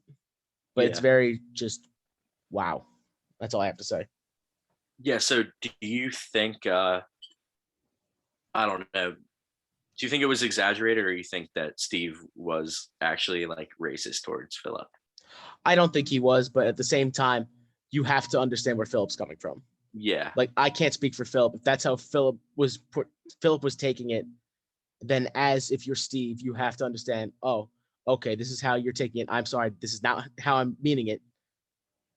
But I do understand what you're saying, and I'll stop. But that's not how anyone took it, because none of them stopped. And you could definitely tell by Steve's final tribal speech towards Philip that he meant every word he said. Yeah. But yeah, like I said, it's not just a bad episode, like strategically and stuff, like not much going on, but it's one where I hate watching. Like there's some episodes like I would rather just skip it over. Yeah, it's bad, and the whole Steve and Philip thing is just really ugly and unnecessary. Yeah, what's gonna happen still. It's like this might sound weird, but like I thought the Worlds Apart like drama, like you really like felt for Shireen, like that Will was like saying these horrible things, and like you wanted to root for her to like be the like right person in that scenario. But in this scenario, it's kind of just like this is just hard to watch, and I just wish they wouldn't have even included this like in the episode at all. Yeah, well, I mean, they were going to include it, and they talked about it at Tribal, but it's like, like you have to show it, and it's like the race doesn't get brought up until Philip brings it up. Yeah, and then, but like once he brings it up, I don't know like what they were trying to get out of it. Like, obviously, if that's how Philip's feeling, then then Steve's in the wrong. But like, we don't know what Steve's actually thinking. So of course he's gonna say no, it's not. But who really knows? All you have to know is how Philip feels at the moment. You have to take it into consideration. Yeah. So like Philip said that Steve called him like crazy, and he associated that with like Steve being a racist, but takes when he from rewatching, whenever he gets called crazy, he thinks he's getting called something else. Yeah. And so like obviously like I can't speak for Philip. If that's how he feels, then that's how he feels. Yeah. And Steve has to respect that too, and he kind of seems to not. Yeah. Because then all the rest, I feel like everyone still called him crazy as much as they could. But like that, especially like with the way Philip was saying with that final tribal speech that Steve gave him was just, Yeah, and why? I just wrote this down. I had this written down. I also forget that like Steve was an NFL player. Like he's one of the athletes. So was Grant too. Actually, you had two NFL players on this season. Yeah, and they were like most of like the athletes that have played, you kind of like remember them as being the athlete like that was on the season. But those two, I don't like think of them that way at all for some reason. Like, I mean, to be honest, you kind of forget either one of them's on this season. yeah. So it's also like I think Steve though mentioned something about how like he played football with a bunch of African Americans. So how could he like mean anything in ill will towards Philip? And I feel like that's just a really fucking poor excuse. Like it's a really weak thing to bring up and say like, oh, that I'm not racist because I played with a lot of African Americans. Like it's like just stupid. Yeah, no, I hate people who make excuses like that. Yeah, it's just like, and then didn't Philip get his Julie pink took underwear? and hid Philip's bathing suit. Yeah. We had to go to tribal that night in his pink underwear. Yeah, so that was actually kind of funny. Not gonna lie. But I hated how much I think Philip was getting picked on in this episode. Like with the Steve shit, and then you're gonna go hide his clothes on him. Like, come on, just leave the man alone. Yeah, and you could see how much of how emotional he got in this game, and just kind of this was like the icing on the cake, really. Like this was like the peak of Philip, like just completely being off the deep end and just not getting along with anybody. It's insane how Rob tolerated him for that many days. But Rob was doing the best he could to win $1 million. Yeah, and he had to put up with Philip for 39 days. He did it. You think Rob and Philip are still friends? I doubt it. I doubt it. I bet you they don't talk at all anymore. But all right. Maybe anyways, occasionally. We'll move on from that. The Julie boot. That probably the worst episode of the whole season, just considering everything. Mm-hmm. And then you get to the next double boot. After this, Steve and Philip tried to rehash their relationship, right? Sort of like Steve apologized, but yeah, but there was never nothing was ever going to come of that. Yeah, they were never going to be cool. But all right, I also have this was so Redemption Island. This episode, it was still 3-way. Yeah, only the last place person survives. The last place person goes to the jury. So it was Mike and Matt still that one, right? Mm-hmm. And I wonder, do you think they kept the like how the last place person only the last place person goes home because they wanted to keep more people on Redemption Island? So they didn't want to lose their story in Matt in case Mike ended up winning like he did. Yeah, I think they just wanted so with just the theme of the season, it's just we haven't really touched on it, but we know both of us hate the twist. Like we hate when people who are voted out have a chance to come back and win the game. It's just not Survivor. But I think they wanted to play into the theme of the season. So they wanted to give someone like Mike or Matt a better chance of coming back in. And I think by only eliminating the worst person, this gave them a much better chance. So I think that's what they were going for. Yeah, that's probably what they were going for. But it would have been interesting if only the first place person survived that one. And how you get Matt be out of the game. Honestly, at this point, I kind of saw like a potential like Chris Underwood type of win from Mike or Matt. I thought they both had good enough edits where I thought like somehow a returnee was going to come back and win. I was really surprised when neither of them ended up coming back into the game. Yeah, and it was Andrea who like was barely there. Yeah, it happens, but all right. So yeah, this is when who got booted? Ralph and Steve got booted. It was another double. Yeah, so it was the double and then in between, and then this was the second double. And what do you think of that? What do you think of the twist after? So the writing was on the wall for both of them, but what do you think about the mystery box twist that sent them straight to the challenge and then to tribal right after? Did you like that? I really liked it. So I was gonna say that's one of the positives for me this season. I would love to see this on a season that is actually good. Like if The only they thing to go ahead. The only thing I would have liked more on this is if Steve actually pulled out immunity on that one. So you have all the Ometepe sitting there, no time to strategize. Here, Steve, Oh, here's the necklace. Go vote. You can't that vote would for be Steve. One of the 6 U's awesome. going home. Oh, so we might have, you know how we see the whispering at tribal now? That would have started then. We Because might like have they didn't saw our even first get whispering. time. Like as soon as I think Rob won that challenge, so Jeff called Rob up, gave him the necklace, and just handed him the air and like, all right, go vote. So obviously So then you knew Steve was going home, but I think if Steve won immunity, I think Andrea would have went, but so correct me if I'm wrong. Is this the only season they did that in ever? no, they did it I in South Pacific. okay.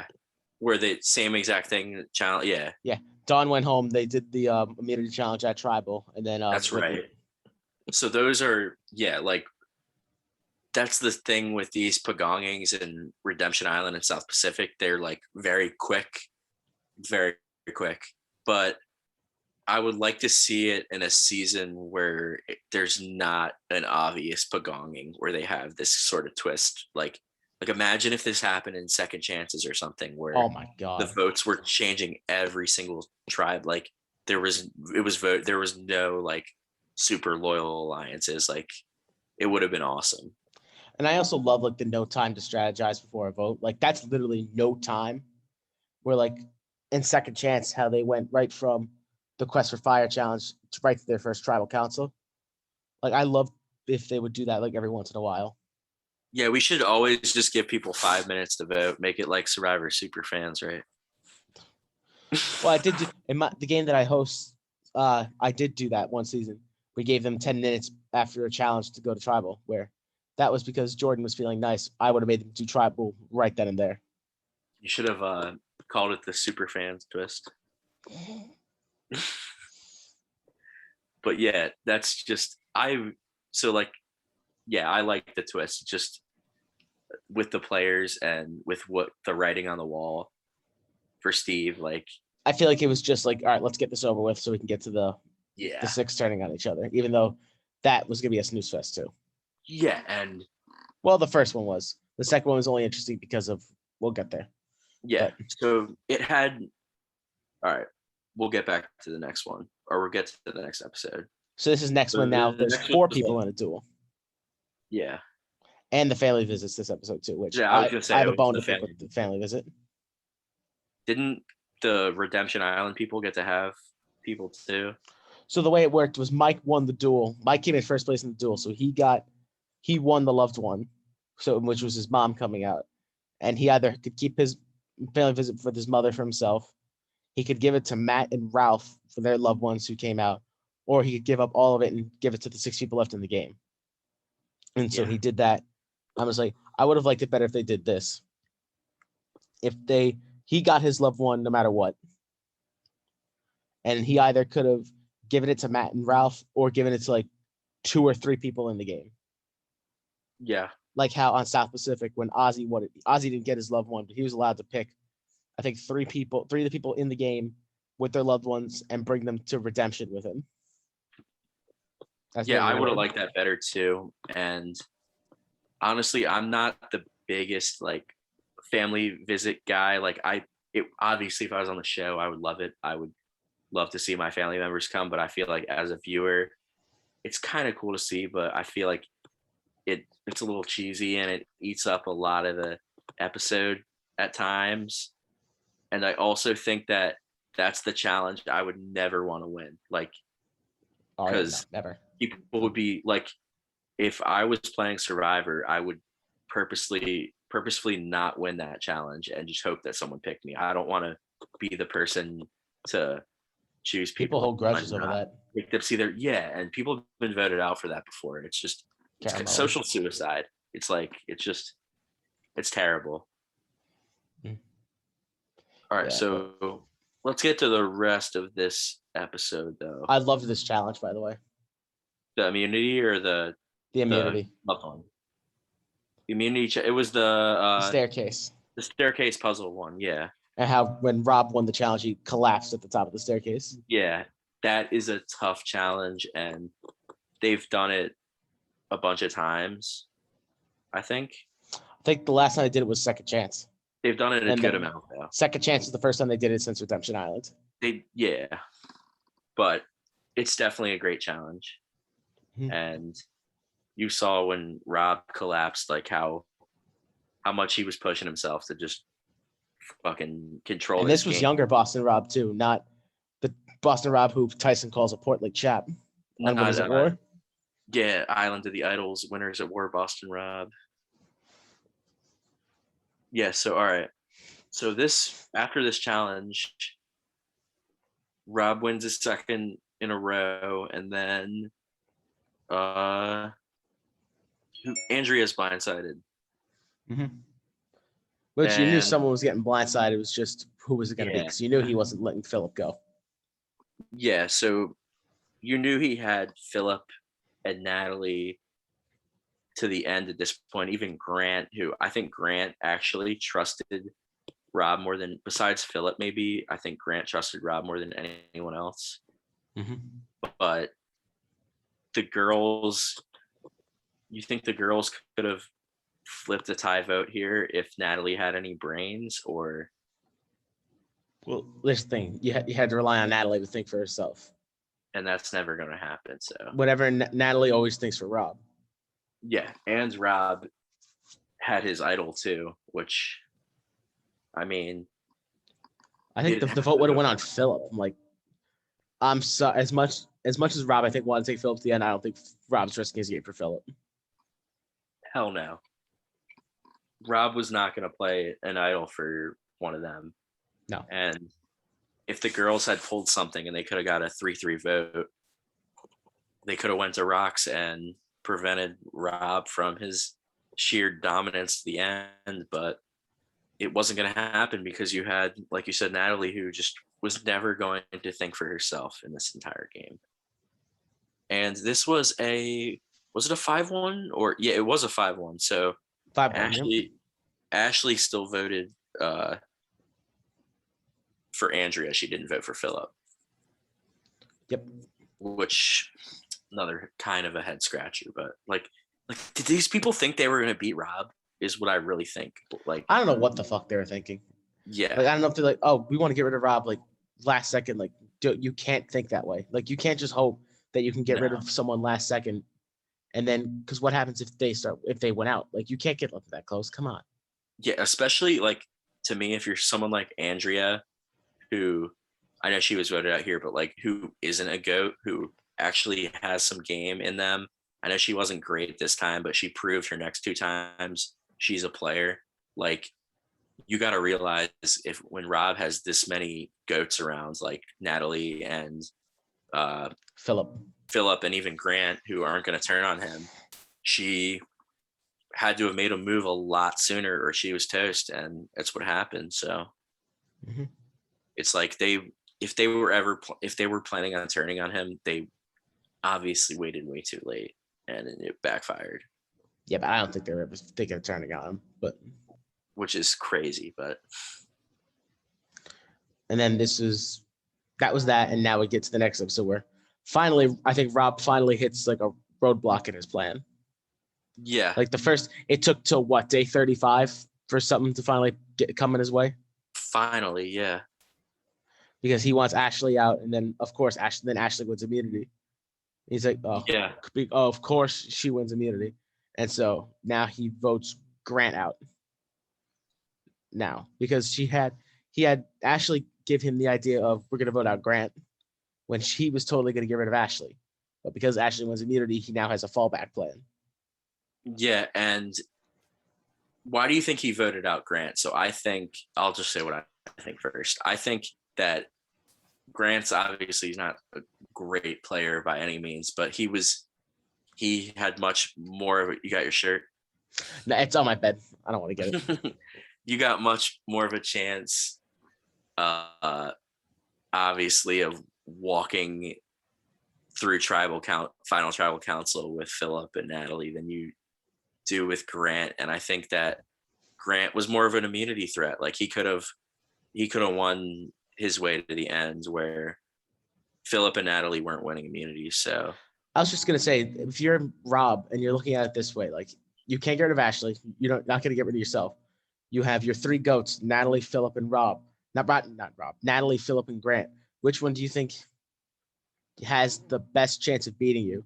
And like Natalie and Philip are dream goats, so obviously you got to get rid of Grant.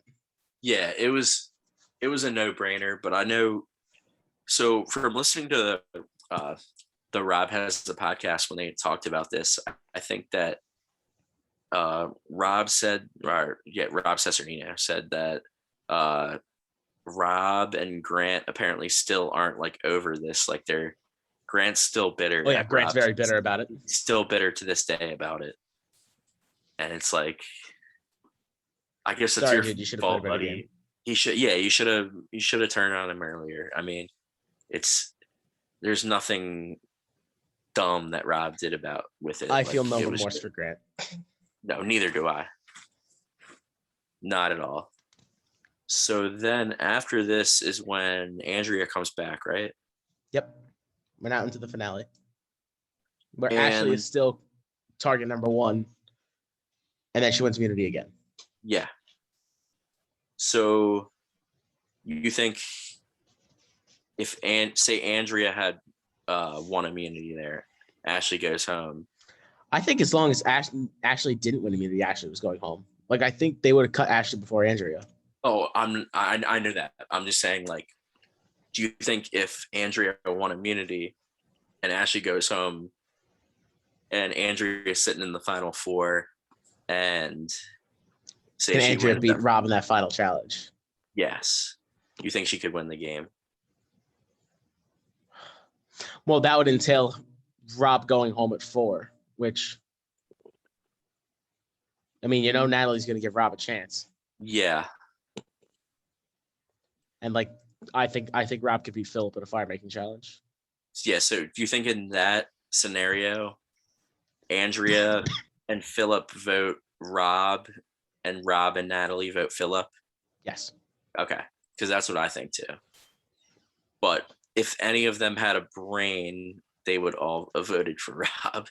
And then Andrea wins the season. Or do you think Rob could pull this off? Natalie votes for Philip. Andrea votes for Rob. Rob and Philip both vote for Natalie. Ooh. If he did that, that would have been a 2-1-1 at the final four. That is just like, hand me the fucking check now. Like there's nothing more genius you could do than pull that sort of move off. But yeah, anyways, going back. Andrea wins immunity. Writings on the Ashley wins immunity. I mean, writings on the wall for Andrea. And no, not too much excitement there either. It's kind of just her one play was to vote out Rob and get Ashley and Natalie on board. The girls had the idol, where even if she did get the two of them on board, Andrea was still going home. So I did mention that earlier. I think at the reunion. So I watched the reunion too. I don't know if you did, but no, I didn't. But okay, we could talk about that in a second too with the other thing mentioned. But so at the reunion, I think it was either Andrea and Ashley they spoke to, and they both said they probably would have made a stronger play against Rob, but they knew he had his idol, which expired at that very tribal. So there was nothing they could have done at all. Mm-hmm. And yeah, that's it. It's also, I think idols, I guess it's different before pre-fire making challenge days, but I'm a firm believer. I think idols should expire at 6 rather than 5. Well, this is the first season because I think before this, idols expired on day 36. Yeah. Before this. But because there was no tribal council on day 36 this season, they just made it, okay, it's final 5 now. Yeah. So do you like them lasting till final 5 or final 6? What would you prefer? I like it 5 if it's a vote at 4, but it's in the fire making day that it is now, I'd rather them expire at 6. 6, yeah. I'm completely with you. I'm with the 5. The 5 makes sense without the fire making challenge. With the fire making challenge, I think you have to have it at 6. Yeah. I don't like that you can use idols until 5, and then at 4, there's no vote. Yeah. Like, I don't like how Chris Underwood and Natalie Edison, when they came back in from the Edge of Extinction, we'll get to these seasons when we get to them. But like how they did not have to survive a tribal without immunity. Yeah. It's a joke. All right. So we said they couldn't swing anything against Rob. And so the Andrea girls had the goes. numbers. Andrea goes, and then now we're at the final 4. Mhm. And Rob, all Rob has to do is win immunity, and I feel Sure, like sure. it was very predictable to see that Rob was going to win this immunity challenge and then ultimately win the game, just based on the edit that we were given. Oh, you knew the whole time Rob was going to win. We knew from the Matt boot that Rob was going to win the game. Mm-hmm. And that is one of the biggest gripes I have with this season and why it's so low for both of us. It is so predictable. So predictable. Like, some of my friends have tried to tell me that Survivor is fixed, and I tell them watch Redemption Island or the ugliness of the incidents in Island of the Idols and try to tell me Survivor is fixed. And they can't make that argument after what you cannot write a season as boring as One World or Redemption Island, in my opinion. So God. Like this season was so obvious of a winner. I've never seen. They didn't hide it either. Like the show really didn't try hiding that Rob was going to win from the word jump. And the funny thing was in the premiere, I don't know if you remember, I don't think Rob was that visible in the first episode. No. Like, I feel like they did a good job setting up all these other characters for then. He struggled in some of the earlier challenges, I think, especially that first one. Like, I didn't feel the Rob edit like picking up like of him getting all the screen time until Russell goes home. Yeah. Then I feel like they really lean on Rob and Philip for all their content. Yeah. So originally when I saw this season, I was like, all right, this Redemption Island twist is set up for Rob. He's going to get voted out. He's going to come back. And he's going to like either win or almost win. Like kind of like what happened to Ozzy in South Pacific. I thought that's what would happen to Rob. But then as I went along with watching it, I was like, these people are too stupid to even think about getting rid of Rob. So, and it was very obvious that they brought in the Redemption Island twist for the Rob versus Russell season, just because they knew one of them at least, probably both of them were going to go home early. Yeah. And this is their way of keeping them in the game. Like during Winners at War, why there's Edge of Extinction, even though how awful it is. Yeah. Like, they need to keep faces on televisions for as long as they can. Yeah. And it's also funny how I think it was the finale episode I was watching today, how Rob was complaining that Redemption Island was going to screw him this late in the game. And I'm like, just thinking in the back of my head, I'm like, dude, this is here because of you. Like they were so afraid that you'd go out early that they put this twist in to let you get back at the game. And now here you are complaining about it now. Yeah. And he would have been on the complete opposite side of it if he had been like a Chris Underwood who came back in the game and was sitting there at the end. He would have talked about how much adversity he had to face by going to Redemption Island and so on and so forth. But it just, I mean, Rob didn't, well, let's put it this way. Rob didn't need to do anything at Final Tribal Council. He had it so locked up. The jury did the job of knocking Natalie and Philip, and Natalie and Philip didn't do themselves any favors either.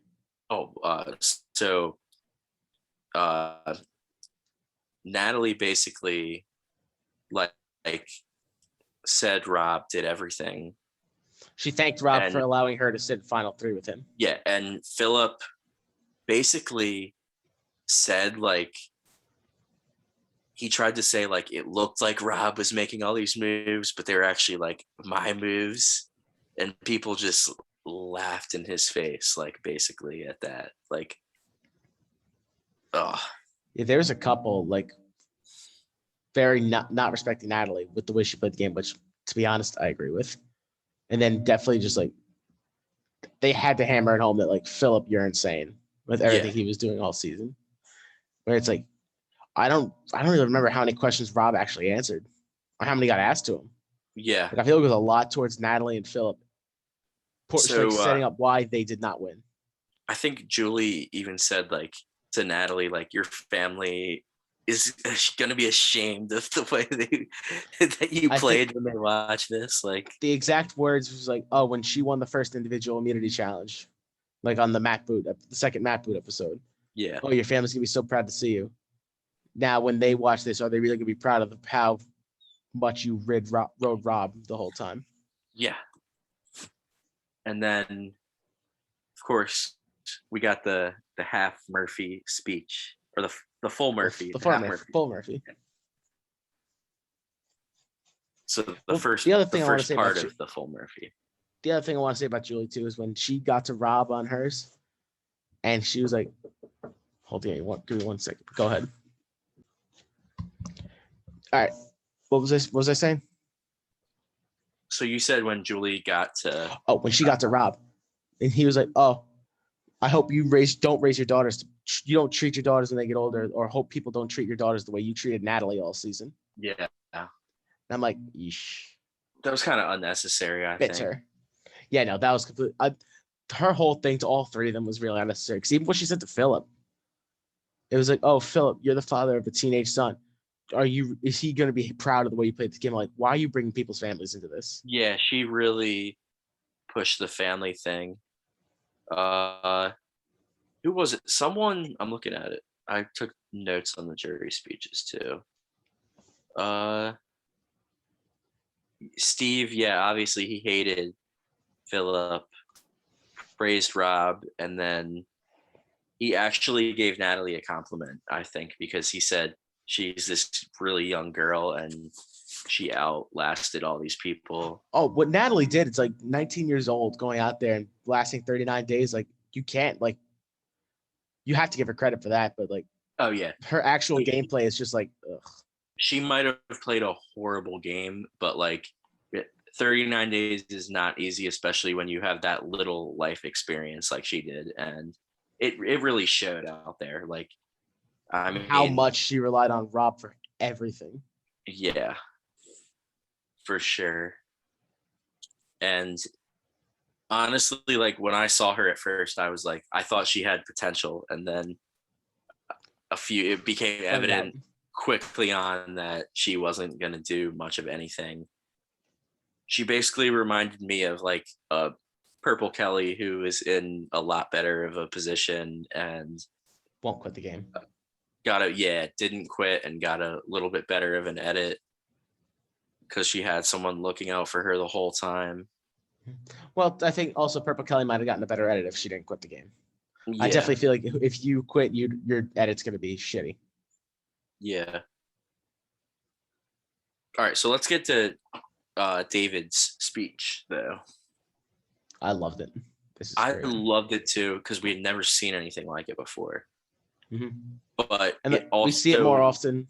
We saw it more often like later on, but like this was the first one where it's like, I ain't talking to you. I'm talking to you guys. Yeah. You better make sure you vote for this dude.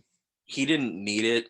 Rob didn't need it, but it was still like kind of cool to just basically him just say, I don't need to ask anyone questions. I'm only talking to you guys, and I'm going to praise Rob, and I'm going to shit on these other two people, and that's how it was. And if you don't see it that way, you don't understand this game. So yeah, no, Rob was winning without it, but yeah. All right, so now that we've been through everything, let's talk about some like players on this season just a little bit. So we both agree we like Stephanie. Would you say she is the best pre-merge boot on this season? Yes, out of the newbies, yes. Yes, okay. Because obviously you're not counting Russell. Not counting Russell, yeah. She's by far and away the best pre-merge boot. Mm-hmm. By far. All right. The one person that went post-merge that I would like to see come back, we should try that. Who's that? Mike. I would love to see try to get Mike another chance. Okay, I would say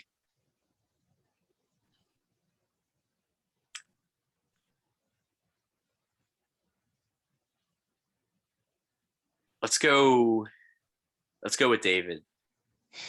Wild card. It's I so think hard to he's think of anyone but like Mike they're maybe to give him a bad. chance. They're bad. And like All the Zach, Andrea was the one who was going to get another chance, and she got 2 more chances. So, Philip came back. and Philip, yeah. But like, I think it's at the point though where we've seen enough seasons since Redemption Island where none of these people are ever going to come back that haven't played before. Never.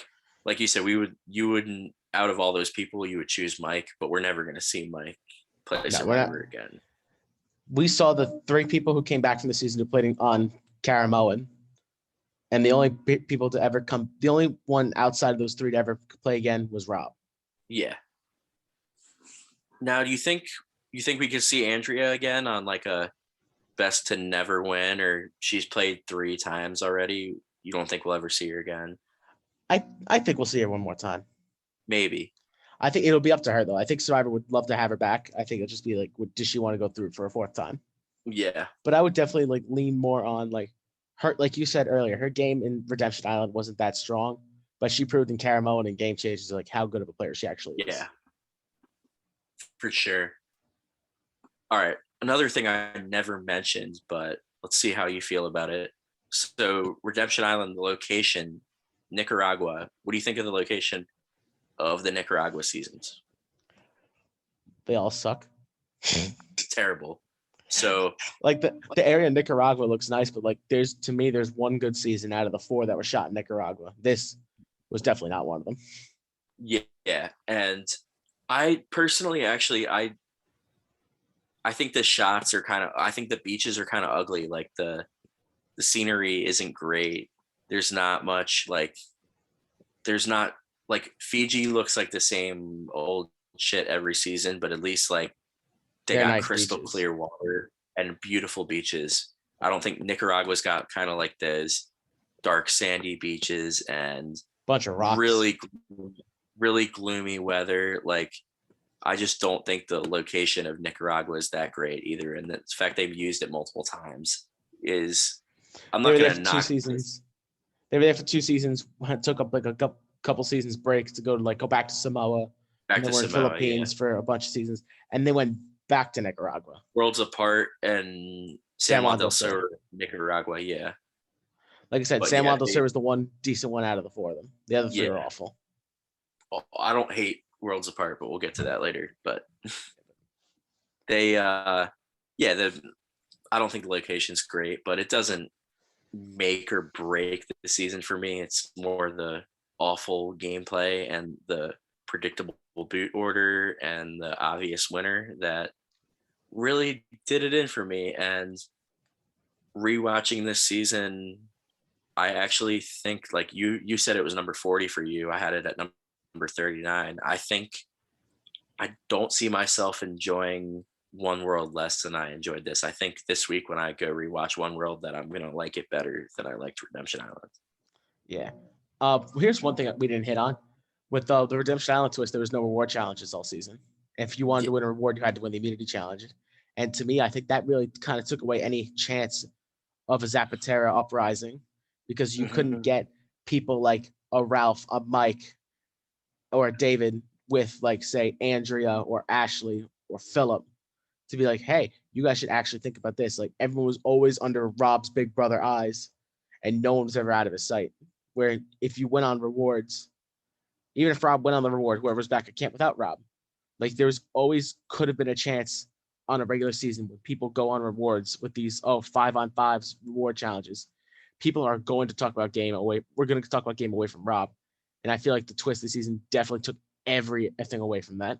See, that's another thing. Like I've noticed, like with the 2 most recent seasons with Island of the Idols and Winners at War, where they I guess they had some unaired reward challenges, but they don't show too many of them. I missed those days in Survivor where, like you said, the tribes or winners would go on reward challenges without maybe with people that weren't in their alliance, and they could work them and potentially flip them for like a game-changing vote. And like you said, we didn't see that in this season, and that definitely could have changed some things for sure. And it's not like Island of the Idols or Winners at War, where there's actually are reward challenges that just don't get aired because They just weren't have aired. they don't Yeah, have the there TV time. actually weren't any. Yeah, and just another gripe I have to pick with this. All right, let me go through my Yeah, but there's notes, so many gripes to pick. see to if there's pick with this anything season. else I missed that was like we just didn't hit that I really didn't like.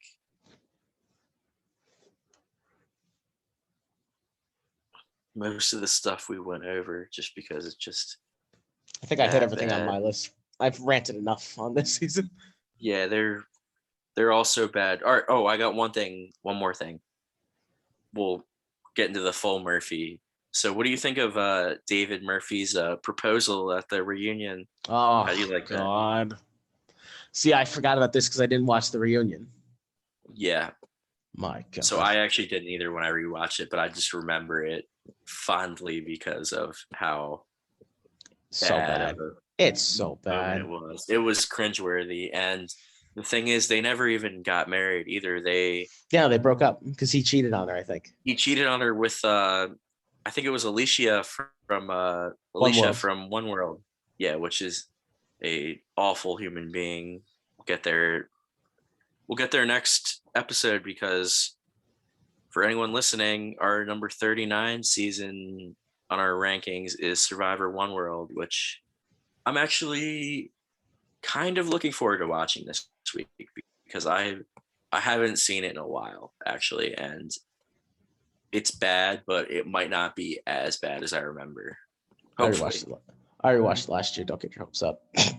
Yeah, I rewatched it like 2 years ago, maybe when I went through all my seasons, but I don't think that it was so. That was one of the last ones I watched because I looked at spoiler-free rankings and I just saw it was one of the worst seasons. So I kind of saved that for the end because I was like, I want to watch something good. I don't want to watch something bad. And once I got to that, I was kind of like, I had been watching seasons and that I hadn't seen before in like 2-3 days. And when I got to that one, I was kind of like, knew it wasn't going to be good. So I was like, not really looking forward to it. So I didn't pay as close attention to it as I would have to other seasons. So I'm kind of interested to give it a rewatch, to be honest. But I'm not setting my expectations too high because you can't. Yeah, don't. You'll be disappointed. Yeah, and previewing that a little, I just remember that the men's tribe on One World was so forgettable. Like they were terrible. Terrible. Yeah. We'll get into that next episode For sure. All right. Let's see. Did you guys win? Did you guys win tonight? The Mets? Yeah. 8-4. Dom Smith homer, 2-run homer. Lonzo 2-run homer. You didn't want to play your starter after 70 pitches. Stroman went 6 innings. He didn't throw that many pitches either, but we had a good enough lead. Bullpen didn't need to do too much tonight. They gave up some runs, but they had enough of a cushion. That's at 8 runs. Not pulling the best pitcher in baseball after 6 innings and 70 pitches on the first. That was so I don't know why. That if I wasn't at the fucking game too, and it wasn't the first game of the season. It wasn't a 2-hour drive from Maryland to go watch that bullshit. But and I told you I had a bone to pick with Bone yesterday when we were messaging about today. Why yesterday? So we had Yankees had a 7-0 lead in the top of the ninth against the Orioles. Why is Chapman coming into the game? Why? Yeah, especially this early in the season. 7-0. It's April. Come on, give me a break.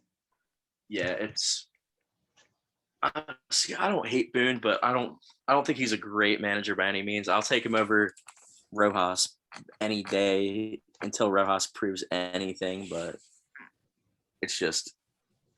Yeah, but you guys you have 60 games of seeing Rojas as a manager. I've seen 3 years of Boone. I've had enough. I'm good. Well, Jay Bruce homered tonight. I just saw that. Mm-hmm. So did Judge. Yeah. Well, that's. Yeah, I know. More expected. Yeah, and Cole was phenomenal tonight. Well, as usual.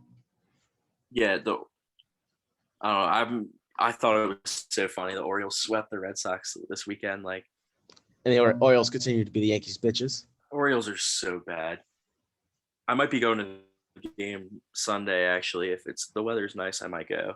It's pretty easy to get tickets there. They got like this 5 game pack for like $99, so it's like $20 a ticket basically.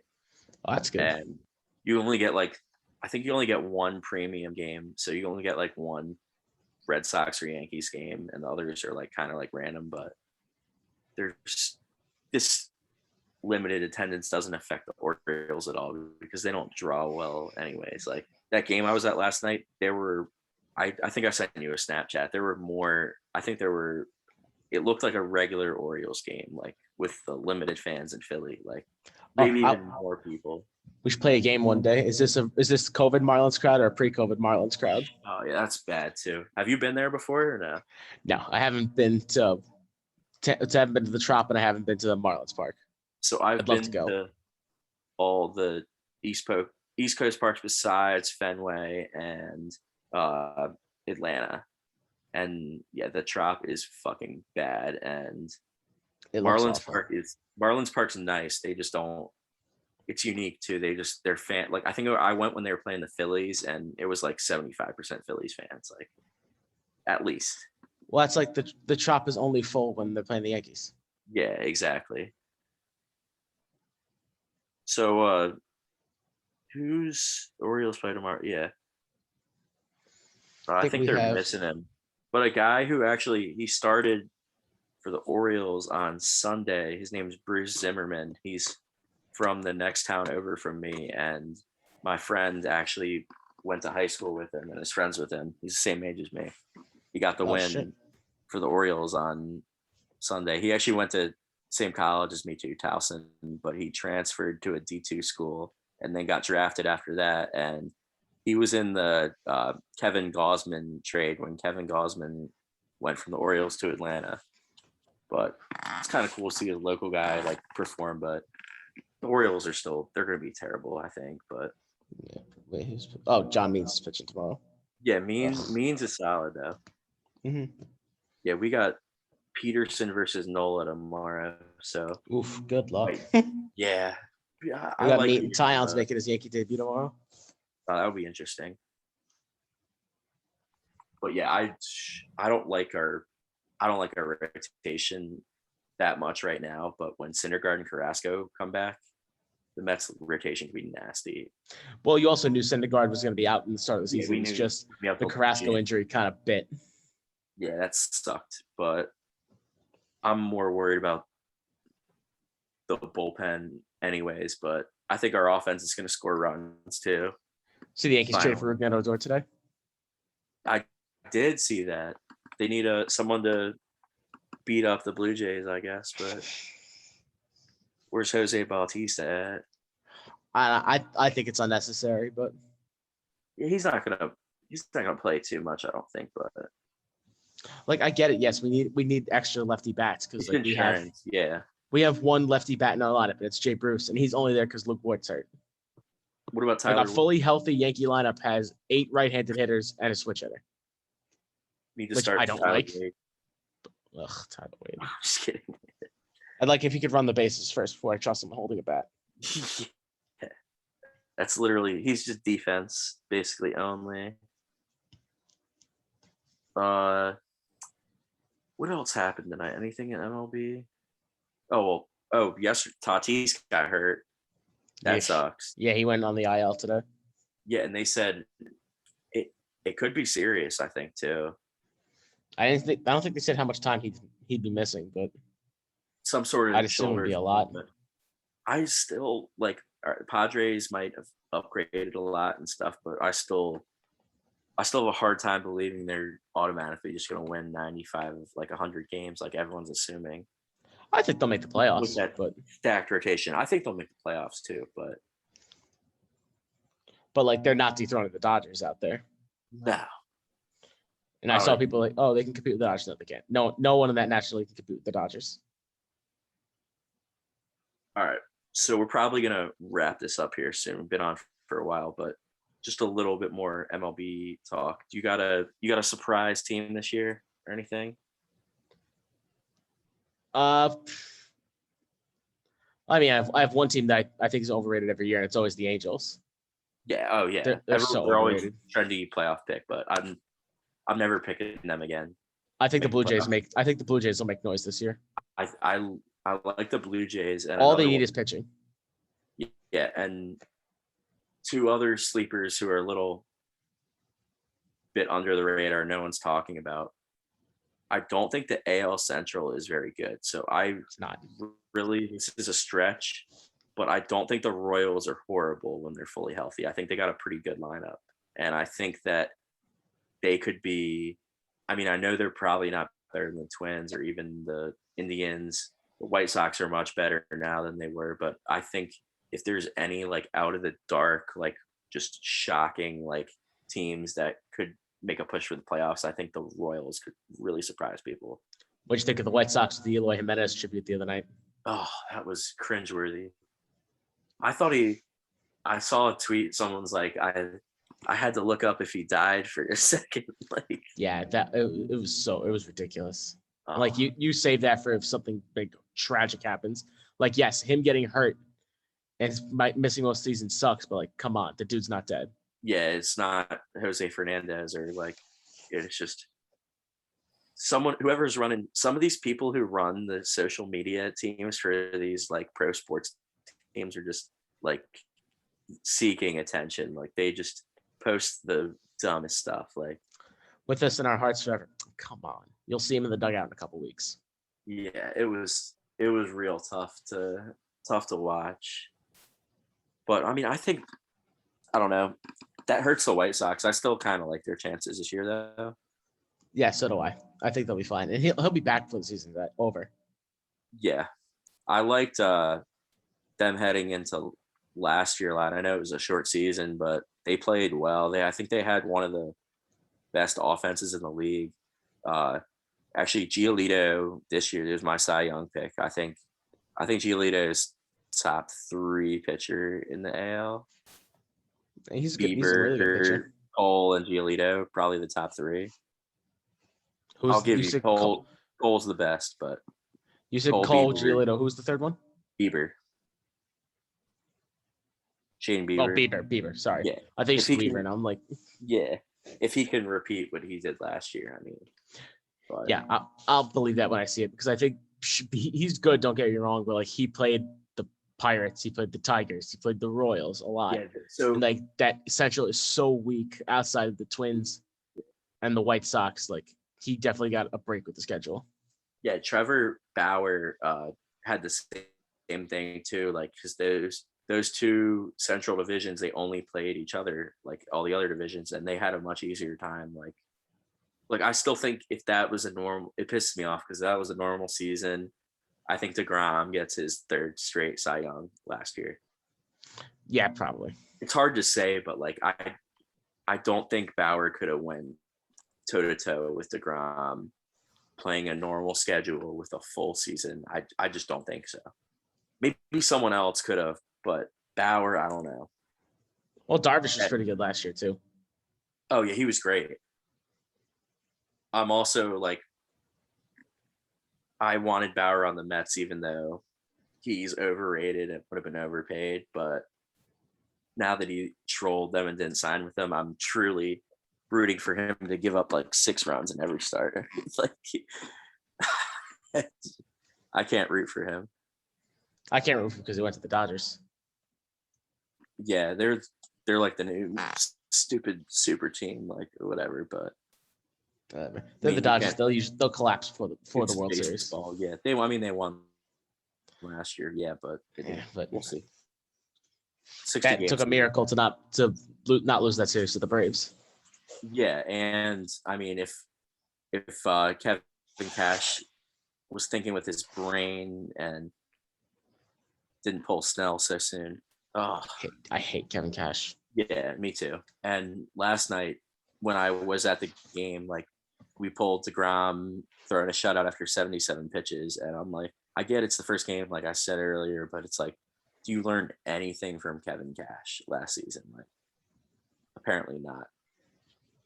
Like if you have a superstar pitcher, you let them go as deep as they can, like I guess give them a rough pitch count, but if they're under 100 pitches, you don't pull them if they're in control of the game, and especially if you have a shaky bullpen and you only have all right. So it would have been one thing too if like yesterday, if DeGrom's pulled after 6 innings, 77 pitches, if we had a 6-0 lead, it was a 2-0 2-0. lead, and it's just and Rojas and getting off on the wrong foot with the fans, bullpen, like same shit every year. Like Mets Twitter was in Typical shambles Mets. last night after. Yeah, it was tough. And I had Phillies fans like chirping at me like, I hate people. Philadelphia sports fans are the worst. There's nothing worse. They're chirping at me.